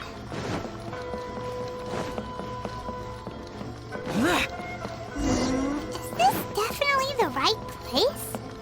Let's look a little further up. Aha! Suspicious person sighted! That's gotta be him! How did you catch up with me so quickly? Are you sure you're Domon's disciples? You move even quicker than he does. Unless... I guess it's been a few years. Maybe his skills have improved again. Excuse me? We're the ones asking the questions here. First off, who are you? And what are you doing sneaking around these parts? You seem like bad news, mister. Bad news? I'll have you know I trained side by side with Domon back in the day, long before you ever showed up. I don't care to talk about that time anymore. But if you must know, I am Domon's senior. His senior? Wait, that means you must be... Anzai? Yes, that's me. Because I don't wish to see Domon or anyone else associated with him ever again. When we were young, we trained under the same swordmaster, studying miHoYo Shui art together. I had begun training 5 years before him, and everyone looked up to me as a steady and dependable older disciple. Practitioners of miHoYo Shui art seek to achieve stillness of mind, freedom from all agitation. So the majority of disciples are indifferent to rank and reward. I was no exception. But Domon was different. The first thing he did when he joined was go straight to our sensei and ask him, with a beaming smile on his face, how to become the best in the world. Sensei scolded him and told him that the art of the sword should not be used for such vain ends. Sensei said that coveting the title of the best swordmaster, barely days into his training, showed that he had a fickle mind, and that this would impede him from ever mastering the blade. I thought so too at the time, but Domon began making swift progress in his training and even started catching up with me. Only then did I realize that it was Domon who had long since freed his mind from all agitation. He was consumed by his singular desire to become the best in the world. He sought nothing less than perfection in the art of the sword, and nothing could deter him from this goal, no matter what stood in his way. Sure sounds like he meant business. So how come you don't want to ever see him again?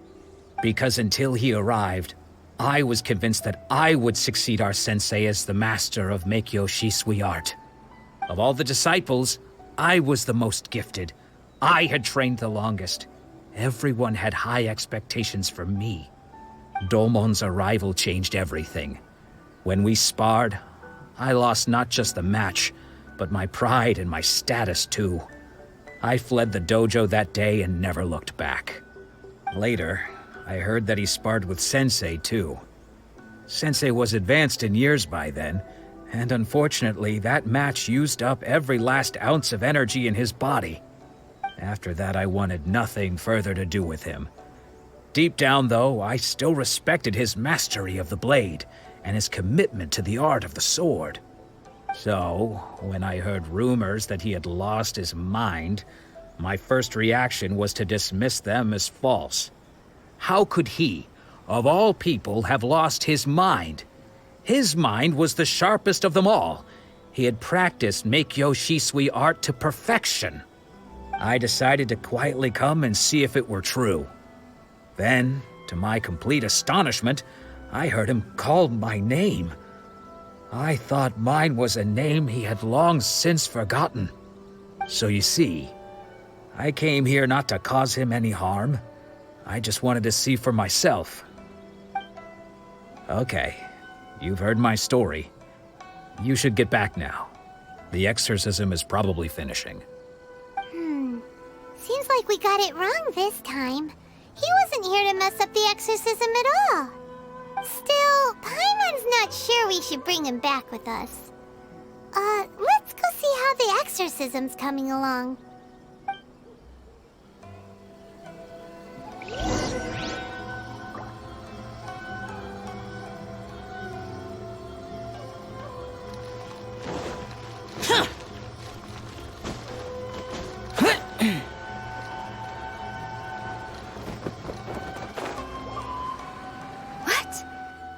You're saying he isn't possessed?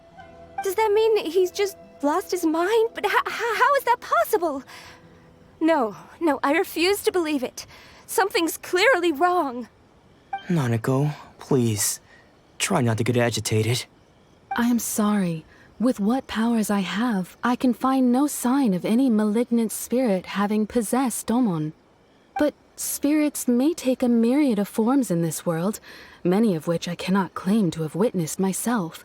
Thus, I dare not rule out possession with complete certainty. And all is certainly not lost, for I received word not long ago that Lady Yae has taken an interest in your sensei's case. Lady Yae? Is that the same Lady Yae that I think you mean? The head shrine maiden of the Grand Narukami Shrine? That's wonderful news! Then Sensei will be sure to recover. Correct. Lady Yae is most knowledgeable indeed, and has abundant experience in the exorcism of evil spirits and aversion of great calamities. I am unable to say for certain whether an evil spirit has possessed your sensei, but Lady Yae can give a conclusive verdict. Excuse me, Miss Inagi, but I must ask, should we prepare a greeting gift for Lady Yae? That won't be necessary. All that is required of you is your timely arrival at the Grand Narukami Shrine. Lady Yae does not like to be kept waiting. I must leave now, but we will meet soon at the shrine. I wish Domon a full and speedy recovery. Who'd have thought Lady Yae herself would have taken notice of our sensei's case? Do you mean to say that Sensei isn't renowned enough to deserve Lady Yae's attention? No, that's not what I meant at all. You misunderstand me. I just mean this is Lady Yae, the head shrine maiden. She has direct and close contact with the almighty Shogun herself. Anyway, you should join us too, tomorrow. Given that you've traveled all this way just to meet our sensei, we, the disciples of miHoYo Shisui Art, will do our best to help you.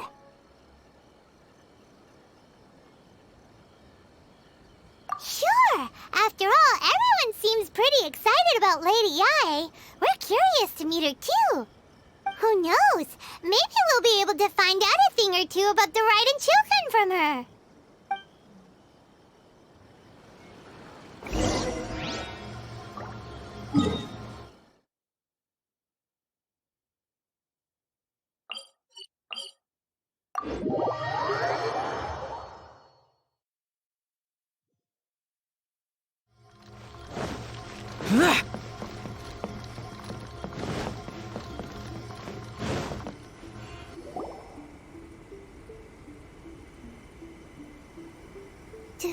Do you think that's Lady Yae?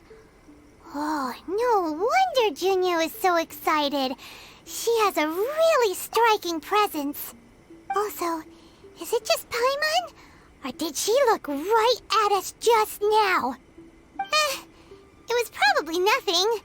It's not like she's ever seen us before. Keep away. Keep away from me. I gave up the art of the sword. Please, let me go, I beg you. As you can see, Lady Yae, Domon has persisted in this state for some time now. He appears to see those who have lost to him in duels past, gathered all around him to persecute him. Lady Yae, it must be a possession, right? This is nothing like him at all. In the past, no matter what came his way, he would always face it with a confident smile. I'm sorry. It is clear to me that your sensei is not possessed by any evil spirit. But then does that mean he... Yes. This is a change in the person himself. Unable to cope with the tremendous pressure he was under, he suffered a spiritual collapse. With his wits impaired, he finally descended into madness. As one who is thrown into the sea, though he fights back desperately against his predicament, it does nothing to prevent his descent into the depths. As for what has triggered this change, I believe it must be the loss of his vision. For to be stripped of one's vision is to be stripped of one's ambition. Stripped of his ambition? But Lady Yae, even without his ambition, why should he suffer such a dramatic change? How does that explain his descent into madness? Your school practices miHoYo Shisui Art, does it not? Stillness of mind, freedom from all agitation. What a fine notion that would be if any in this world could ever hope to achieve it. There was once one who claimed to be indifferent to rank and reward, and who fled enraged when defeated by his junior. And then there was an aged swordmaster who was aggrieved enough that he crossed blades with a disciple he himself had taught. Then, what of the one who crossed blades with his own sensei and beloved fellow disciple, and defeated them both? Can one truly remain unagitated, of still mind in moments such as these?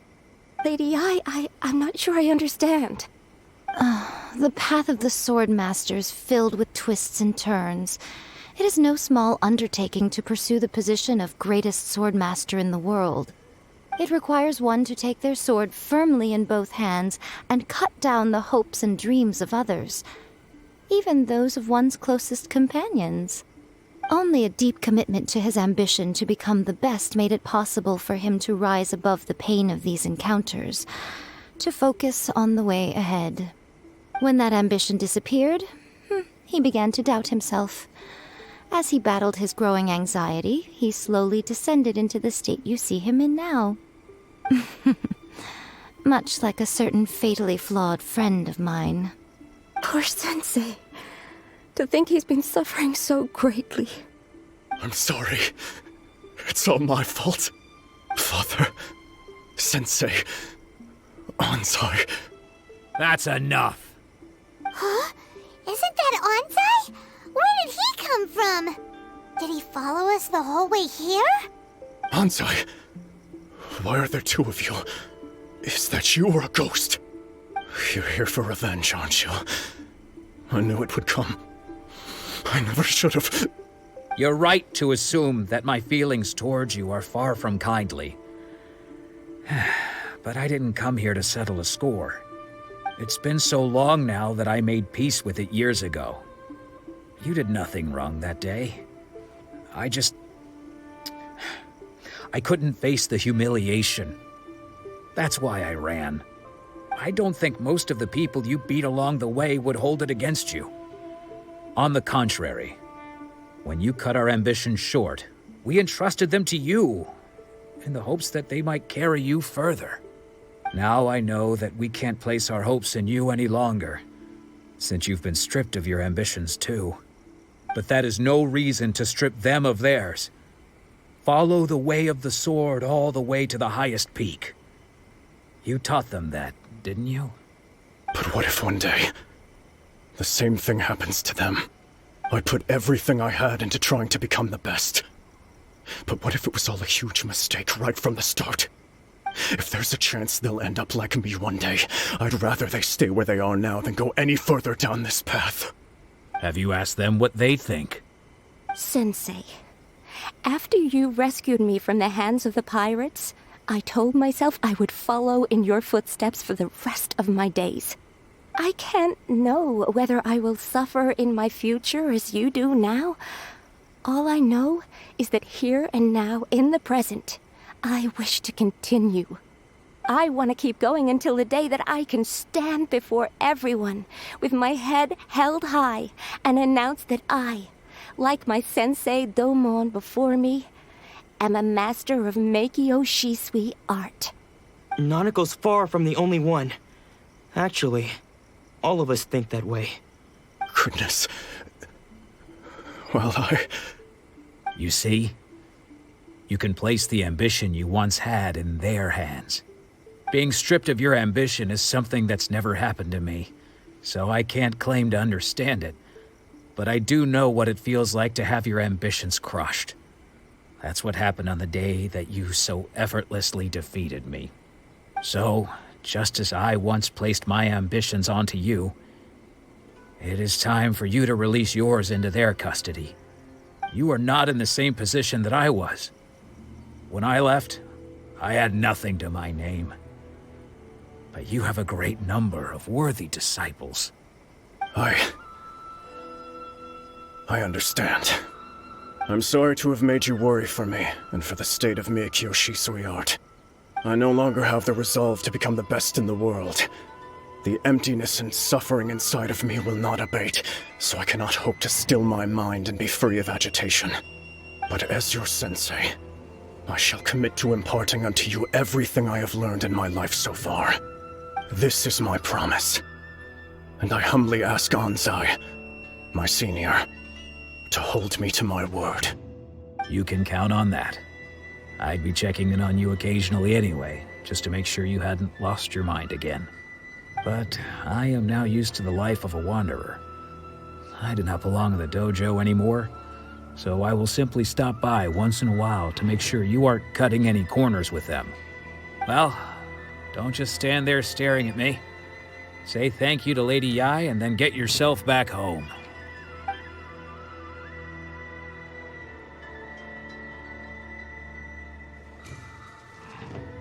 So even though his ambition was taken away, his disciples can take it over on his behalf. Guess that sort of solves this one, huh? Traveler, a moment, please.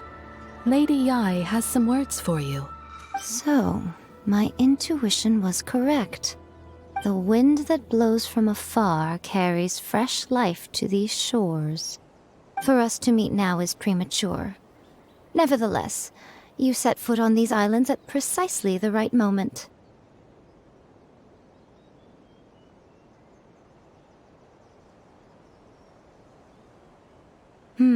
I have high hopes for you, child. Don't disappoint me. Ooh, Lady Yai seems to have taken a real interest in you. She seems super mysterious. Paimon's so curious what she really meant by all that. We can come back to it another time.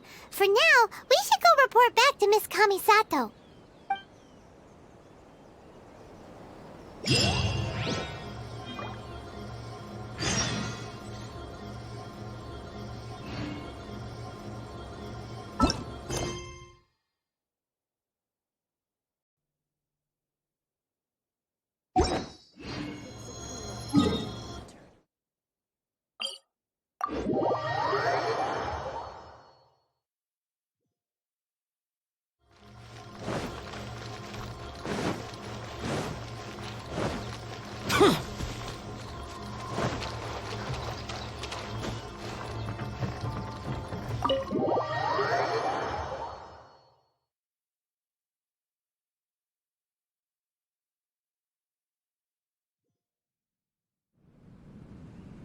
Oh, Ayaka! Guess who fulfilled all your wishes? Huh? Ayaka! Huh?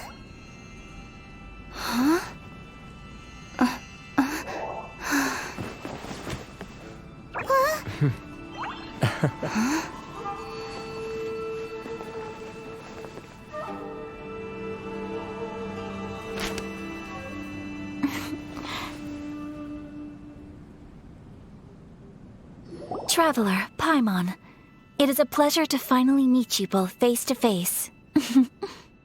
I have heard all about how you helped our 3 friends. My sincerest thanks to you.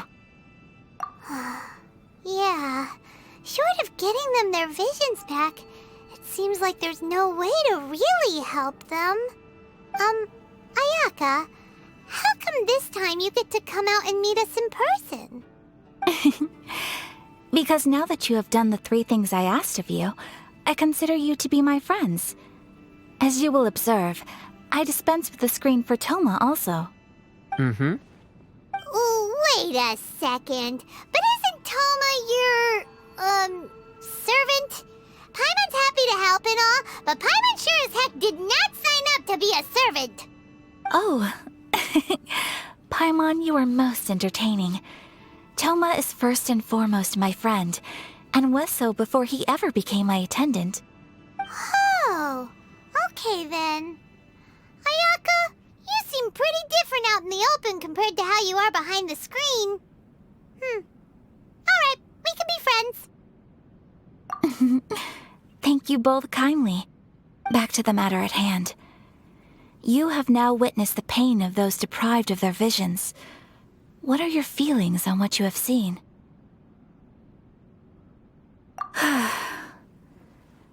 Perhaps in the eyes of a deity such as the almighty Shogun, the lives of those who inhabit the world are inconsequential.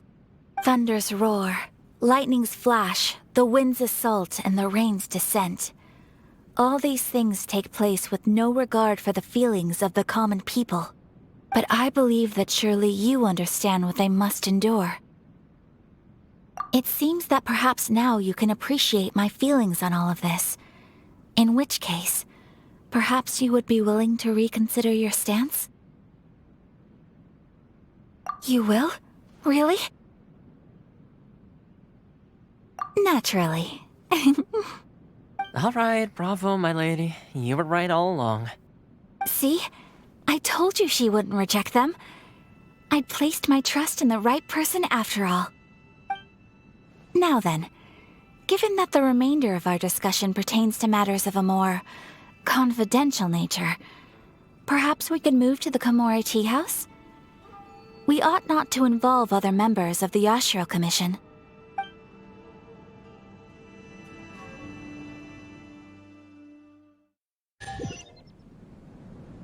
Well, here we are again. Please continue without me. I'll keep watch. So, what's the deal with this place anyway? What makes it your favorite meeting spot? This is land that was gifted to the Yashiro Commission by the Shogun. The Kamisato clan has the exclusive right to plan, build, and repair any property on this land, and even to allow or deny access. Such privileges exist due to the Yashiro Commission's role in managing ceremonial affairs. Oftentimes, it is not appropriate to discuss details in front of bystanders. Oh, Paimon gets it! Gotta keep a bit of mystery, right? Once the number of ceremonial affairs conducted in the city began to decline, our forebears built a tea house here. Only members of the Yashiro Commission are permitted to come and go as they please. Makes sense. Perfect place for a secret base. In any case, we can talk freely here. I presume you have a few questions that you wish to ask me? The almighty Shogun. I've seen her on but only a few occasions, most of them formal ceremonies. She inspires awe, commands respect, and exudes a sense of absolute authority. But as I recall, there was something else about her that struck me even more deeply. It was her almost complete lack of any emotion. In that sense, she appeared to me to be less of a ruler and more of, well, an executive official, I suppose. Focused exclusively on her single goal of implementing eternity, acting accordingly without feeling. The issue is this. For the vast majority of people, the Vision Hunt Decree is something that has no implications whatsoever. After all, it is but a tiny minority of people who receive visions. Moreover, it is not unknown for visions to spark jealousy in others. Because of this, the attitude of most people towards the Vision Hunt Decree is one of indifference. How can they be like that? Paimon's getting mad. Nevertheless, in addition to us, there is also the resistance on Watatsumi Island. Resistance? You mean like an army fighting against the decree? Yes. Many who have lost or fear losing their visions have rallied together under Sangonomiya on Watatsumi Island to form a resistance group. To say a little more about Sangonomiya, historically, there has always been some conflict between them and the shogunate of Narukami Island due to their different belief systems. But I do wonder whether there may be some other agenda behind their resistance movement, beyond merely fighting the Vision Hunt Decree. Of course! We have tried on numerous occasions.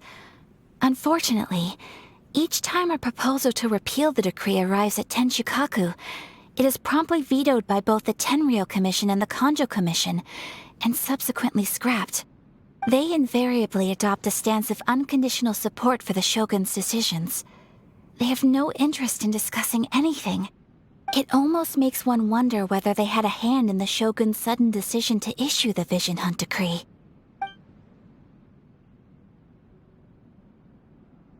Ooh, Paimon has a question though! Oh? What would you like to know, Paimon? Have you got a plan yet to fight the Vision Hunt Decree? To be honest, we do not. What? Please, do not forget that challenging the Vision Hunt Decree is tantamount to challenging a deity. Coming to terms with that is already a difficult step to take. So what are we gonna do? Well, for the moment, all we can do is try and reduce the harm that is being caused by this decree. For example, by providing vision bearers with safe refuge, or manufacturing counterfeit visions for them as a contingency measure. You're telling Paimon that there are people out there who can make fake visions? Don't underestimate the talents of the craftspeople in Hanamizaka. To the naked eye, their counterfeits are indistinguishable from the genuine article. The problem we are facing right now is that Master Masakatsu, who was providing us with counterfeit visions, has recently been arrested by the Tenryou Commission. Darn! So they found out about it? Ugh. Yes. We knew it was not a long-term solution, and that it was only a matter of time before it would be exposed. But we cannot simply abandon Master Masakatsu. Exactly. I feel the same way. But given mine and Toma's identities as part of the Yashiro Commission, breaking him out of prison would risk dragging down the reputation of the entire Kamisato clan should we be caught. That would only serve to cast suspicion on any future activity we might seek to attempt.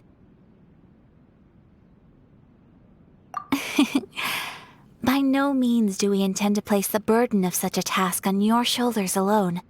When you are ready, go to Hanamizaka and look for a fireworks shop run by the Naganohara family.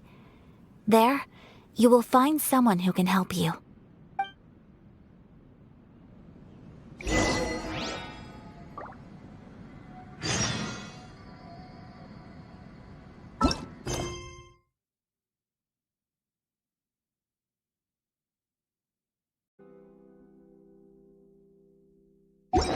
Reduced to just standing around.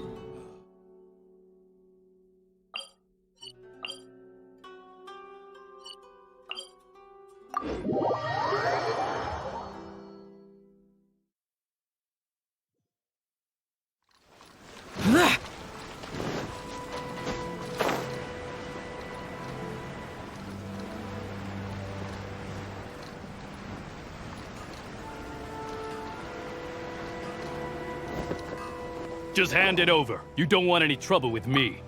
If you think your elemental powers are enough to resist the Vision Hunt decree, then you'd better think again. Believe me, you're not the first of your kind we've encountered, and we've seen the same unpleasant outcome time after time. You'd best save yourself the trouble. Can't you make an exception? I just got this vision. I won't even use it, I promise. So this is the Vision Hunt decree in action, huh? We can't just sit around and watch things unfold, can we?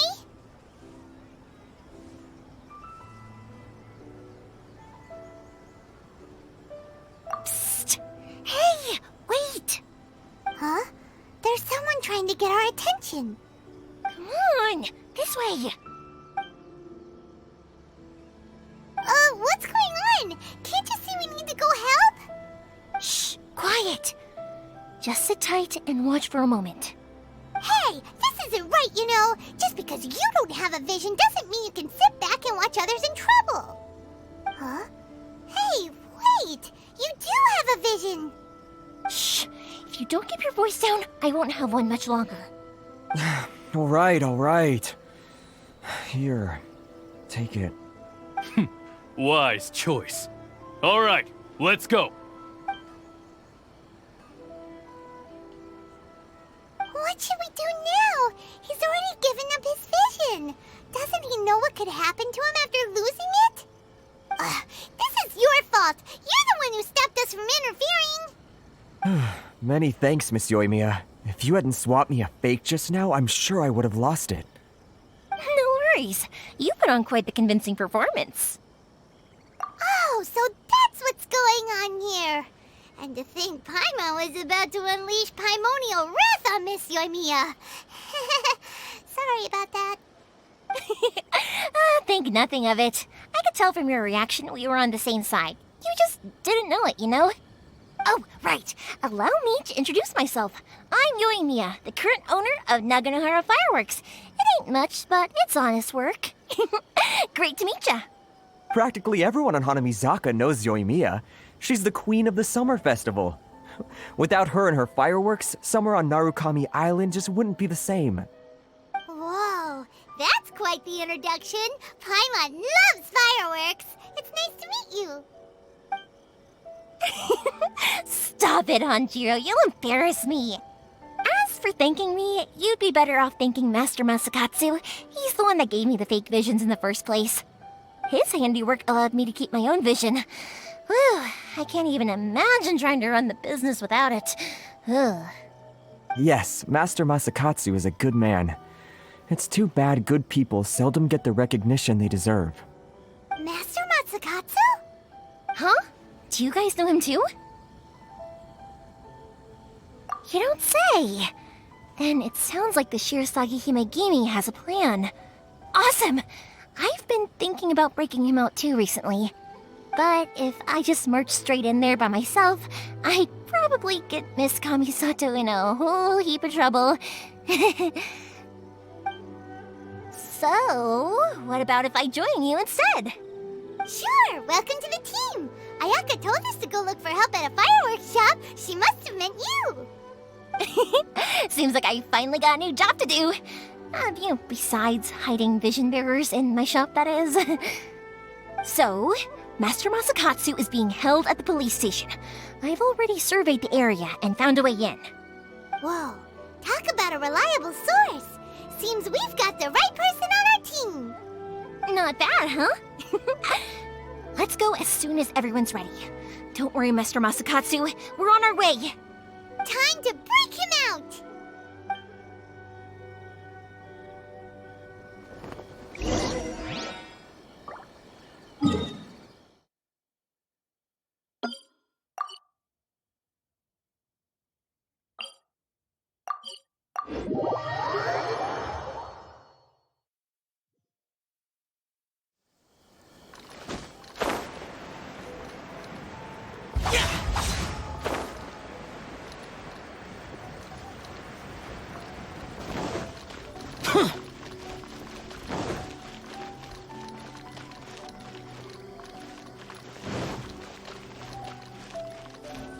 Now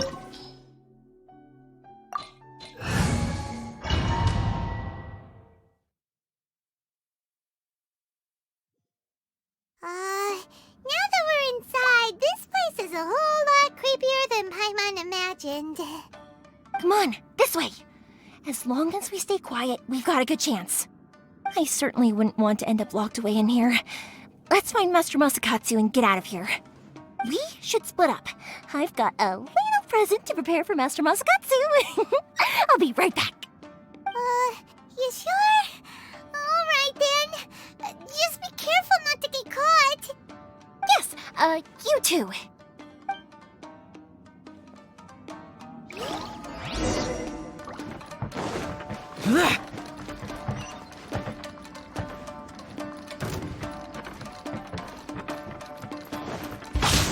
Useless! I must withdraw.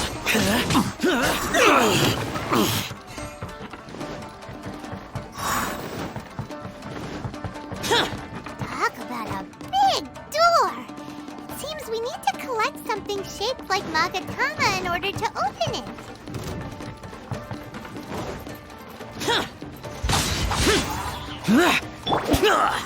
Stabilize! Fate is upon you. Let me scribe. I must withdraw.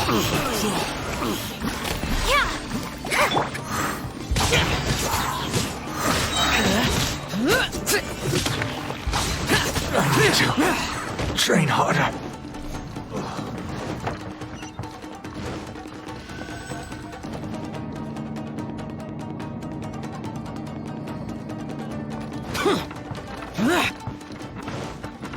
Battle formation!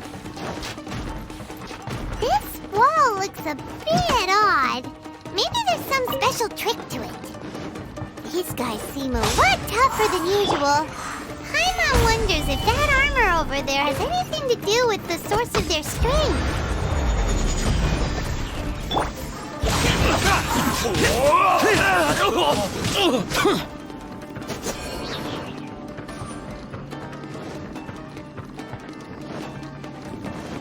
Brace yourself for conquering! Show me what you've got! Here! Worthless!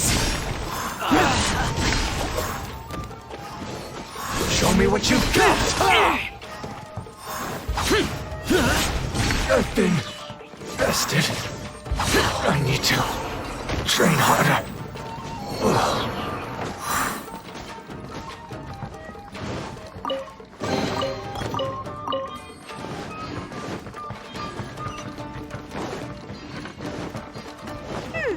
Doesn't that Magatama shape look pretty similar to the grooves on the door over there?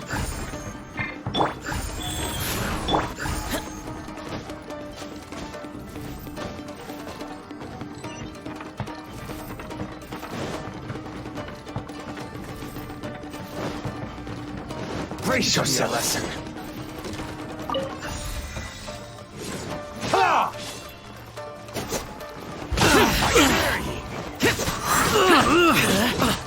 You must withdraw.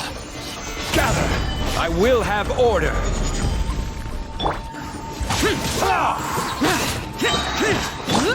Delved into destiny, written in the stars. Show me what you've got.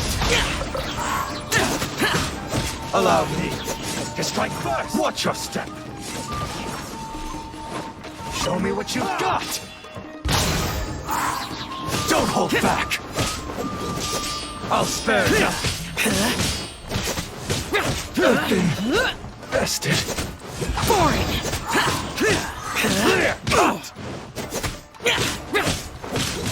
I dare you to train harder.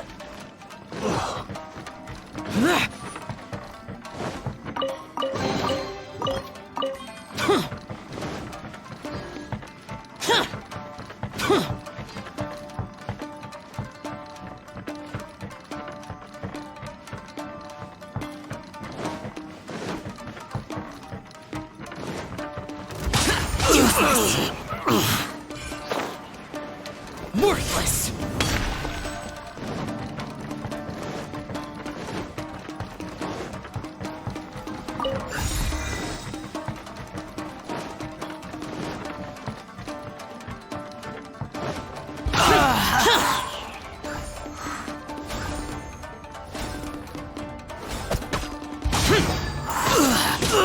I must withdraw.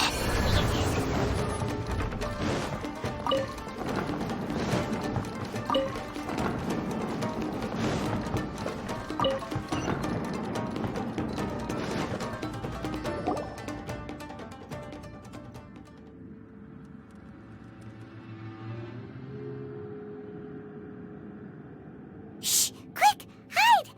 Look over there.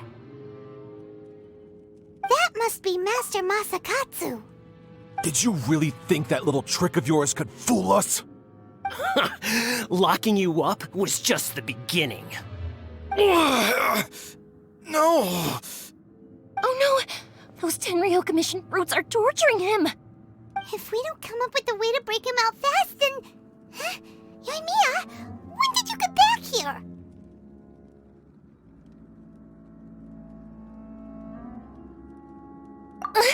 I can't bear to watch. If anything happens to Master Masakatsu, our whole plan will have been for nothing. Hey, you there! What are you doing? Ah, ma'am. We were just teaching him a little lesson, that's all. Huh? Who's that? That's Kujo Sara, adopted daughter of the Kujo clan of the Tenryou Commission. She's also a general in the Shogun's army. What's she doing here?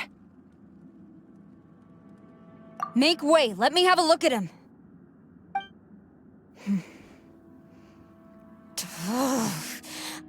I'm sure you're well aware that torture is strictly against military regulations. Yes, ma'am. If you are unashamed of such disgraceful action, then you are also unworthy of the Tenryou Commission itself. Do I make myself clear? Yes, ma'am. It won't happen again. Oh, Paimon sure wouldn't want to get on her bad side. Hey, this is our chance. Let's move while they aren't watching Master Masakatsu. Yoimiya, are you sure now's the right time? Who is that? Quick, go and investigate. Yes, ma'am. They're coming! Quick, hide! Sorry. I didn't mean to.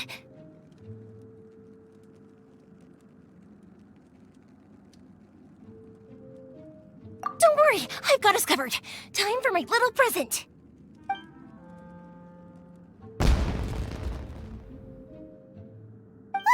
Fireworks! Huh? Was that an explosion? It sounded like fireworks. Quick, let's hurry! The fireworks were enough to distract them. Maybe more than enough. Fireworks aren't just for festivals, you know. I was particularly proud of this batch. I decided to. Whoa! Yoimiya, this is turning into a bit of a fireworks display.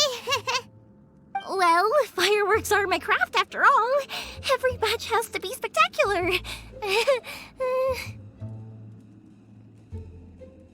Look, the coast is clear. Now's our chance.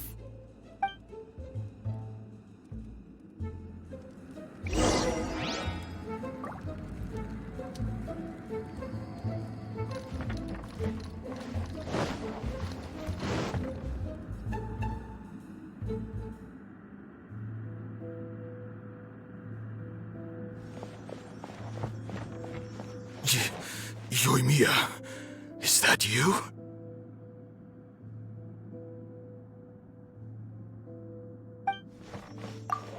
Master Masakatsu!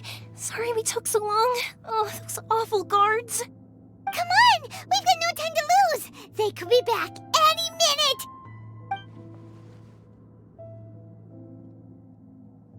Oh. Yes, leave.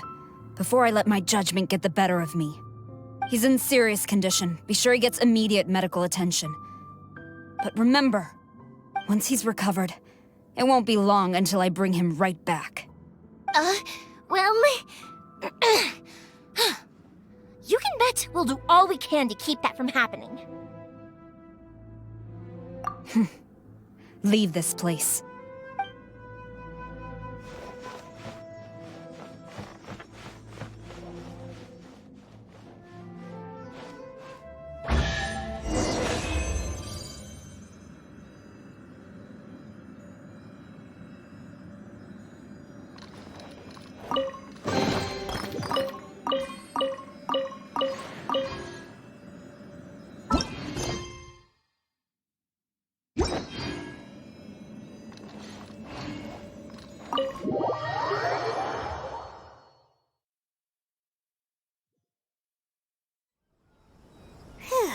We're finally out of that creepy place.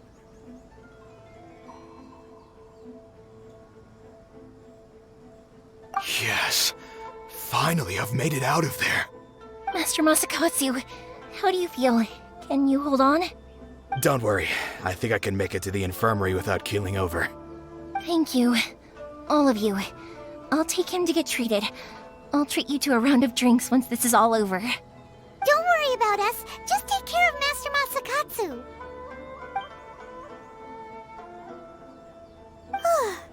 Good thing we were able to rescue him.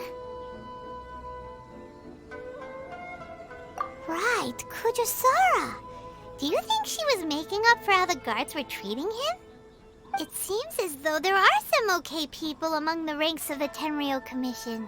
Though Paimon would never agree with their actions in the Vision Hunt Decree, of course. How about we go tell Ayaka and the others the good news?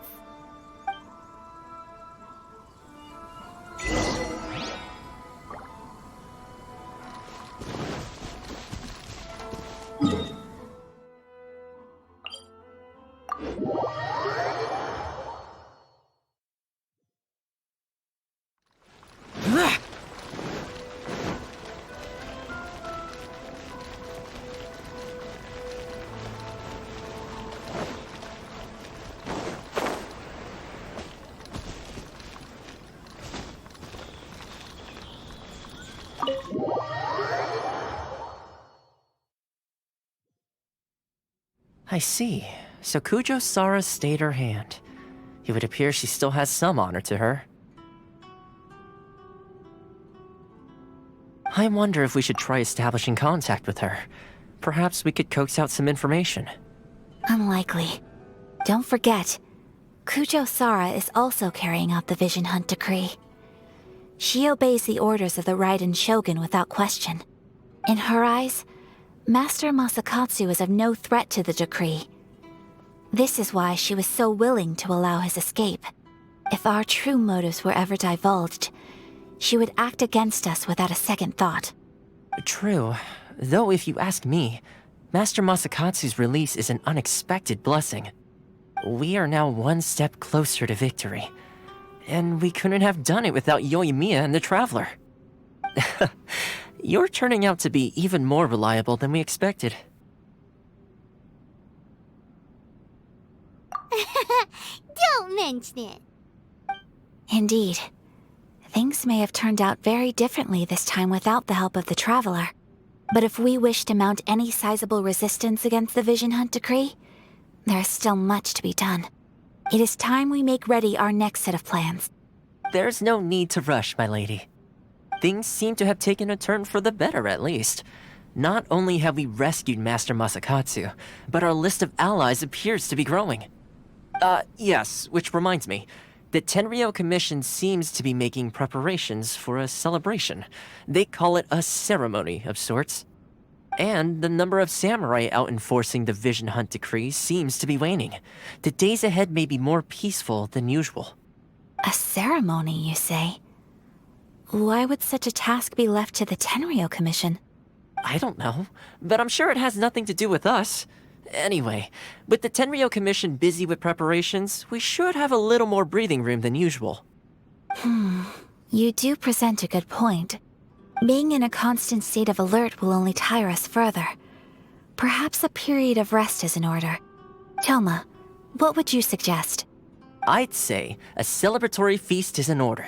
Might I suggest an evening of hot pot together? Funny enough, I learned a new hot pot game recently. I'm sure you'll find it quite amusing. A hot pot game? What's that? Well, as long as it has to do with eating. Simply put, every person prepares an ingredient to add to the hot pot. Once the meal begins, we add all the ingredients together. Then we take it in turns to close our eyes, pick an ingredient out of the pot, taste it, and guess whose ingredient it was. Anyone who guesses correctly can go again, and whoever finishes the meal with the most points is declared the winner. Tradition even has it that the winner receives blessings from the god of hot pot. Don't you think it sounds like fun? I've been wanting to give it a try. In fact, I've already got my ingredients prepared. You really do want to play, huh? Well, sounds like we've got our work cut out for us. Time to gather some ingredients. But what should we choose?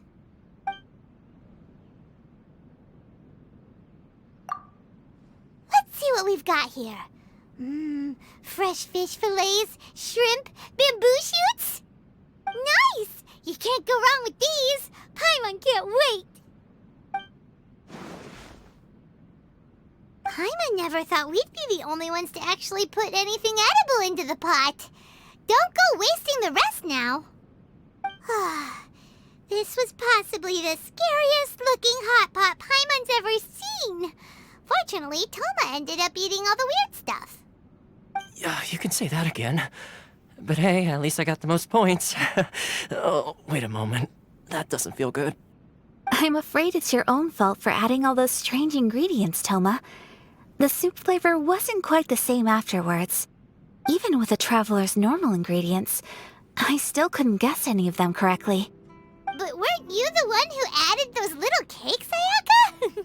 I think the traveler ended up eating one. Boiling cakes in hot pot? Ugh. Think of the texture. I must apologize. To be perfectly honest, I thought the cakes would be a tasty addition. Uh-oh. I'm definitely not okay.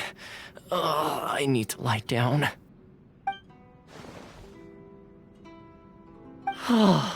I feel like a new man. You know, Toma, all you had to do was guess wrong on purpose and it would have been someone else's turn. Talk about being competitive. Guess I've been feeling unlucky recently and wanted the god of hot pot's blessing. Perhaps I did get a little carried away. Still, I couldn't be beaten at my own game first time around. I think my luck has already taken a turn for the better. I can sense it. So without further ado, I hereby declare that the winner of today's Hot Pot Challenge is... me. Oh, brother. Good effort, team. Another important job taken care of. Next on the agenda, some well-earned rest and relaxation. Yes. If the Tenryou Commission truly is as busy with preparations as Toma claims, then some rest would be a welcome change of pace. And with the extra time, there are some other matters I wish to attend to. Let's all take some much-needed time off. After a few days' rest, we'll reconvene at the Komore Tea House and discuss our next operation. Downtime is hard to come by these days, so be sure to make the most of it. I'll tidy things up here and start thinking about our ingredients for our next round. There's gonna be a sequel? Sure, why not? We should play again now that everyone knows the rules. I'll see you all later. Bye, Toma! Seems we won't need to be visiting the Komore Tea House for a while. Why don't we go explore some other places?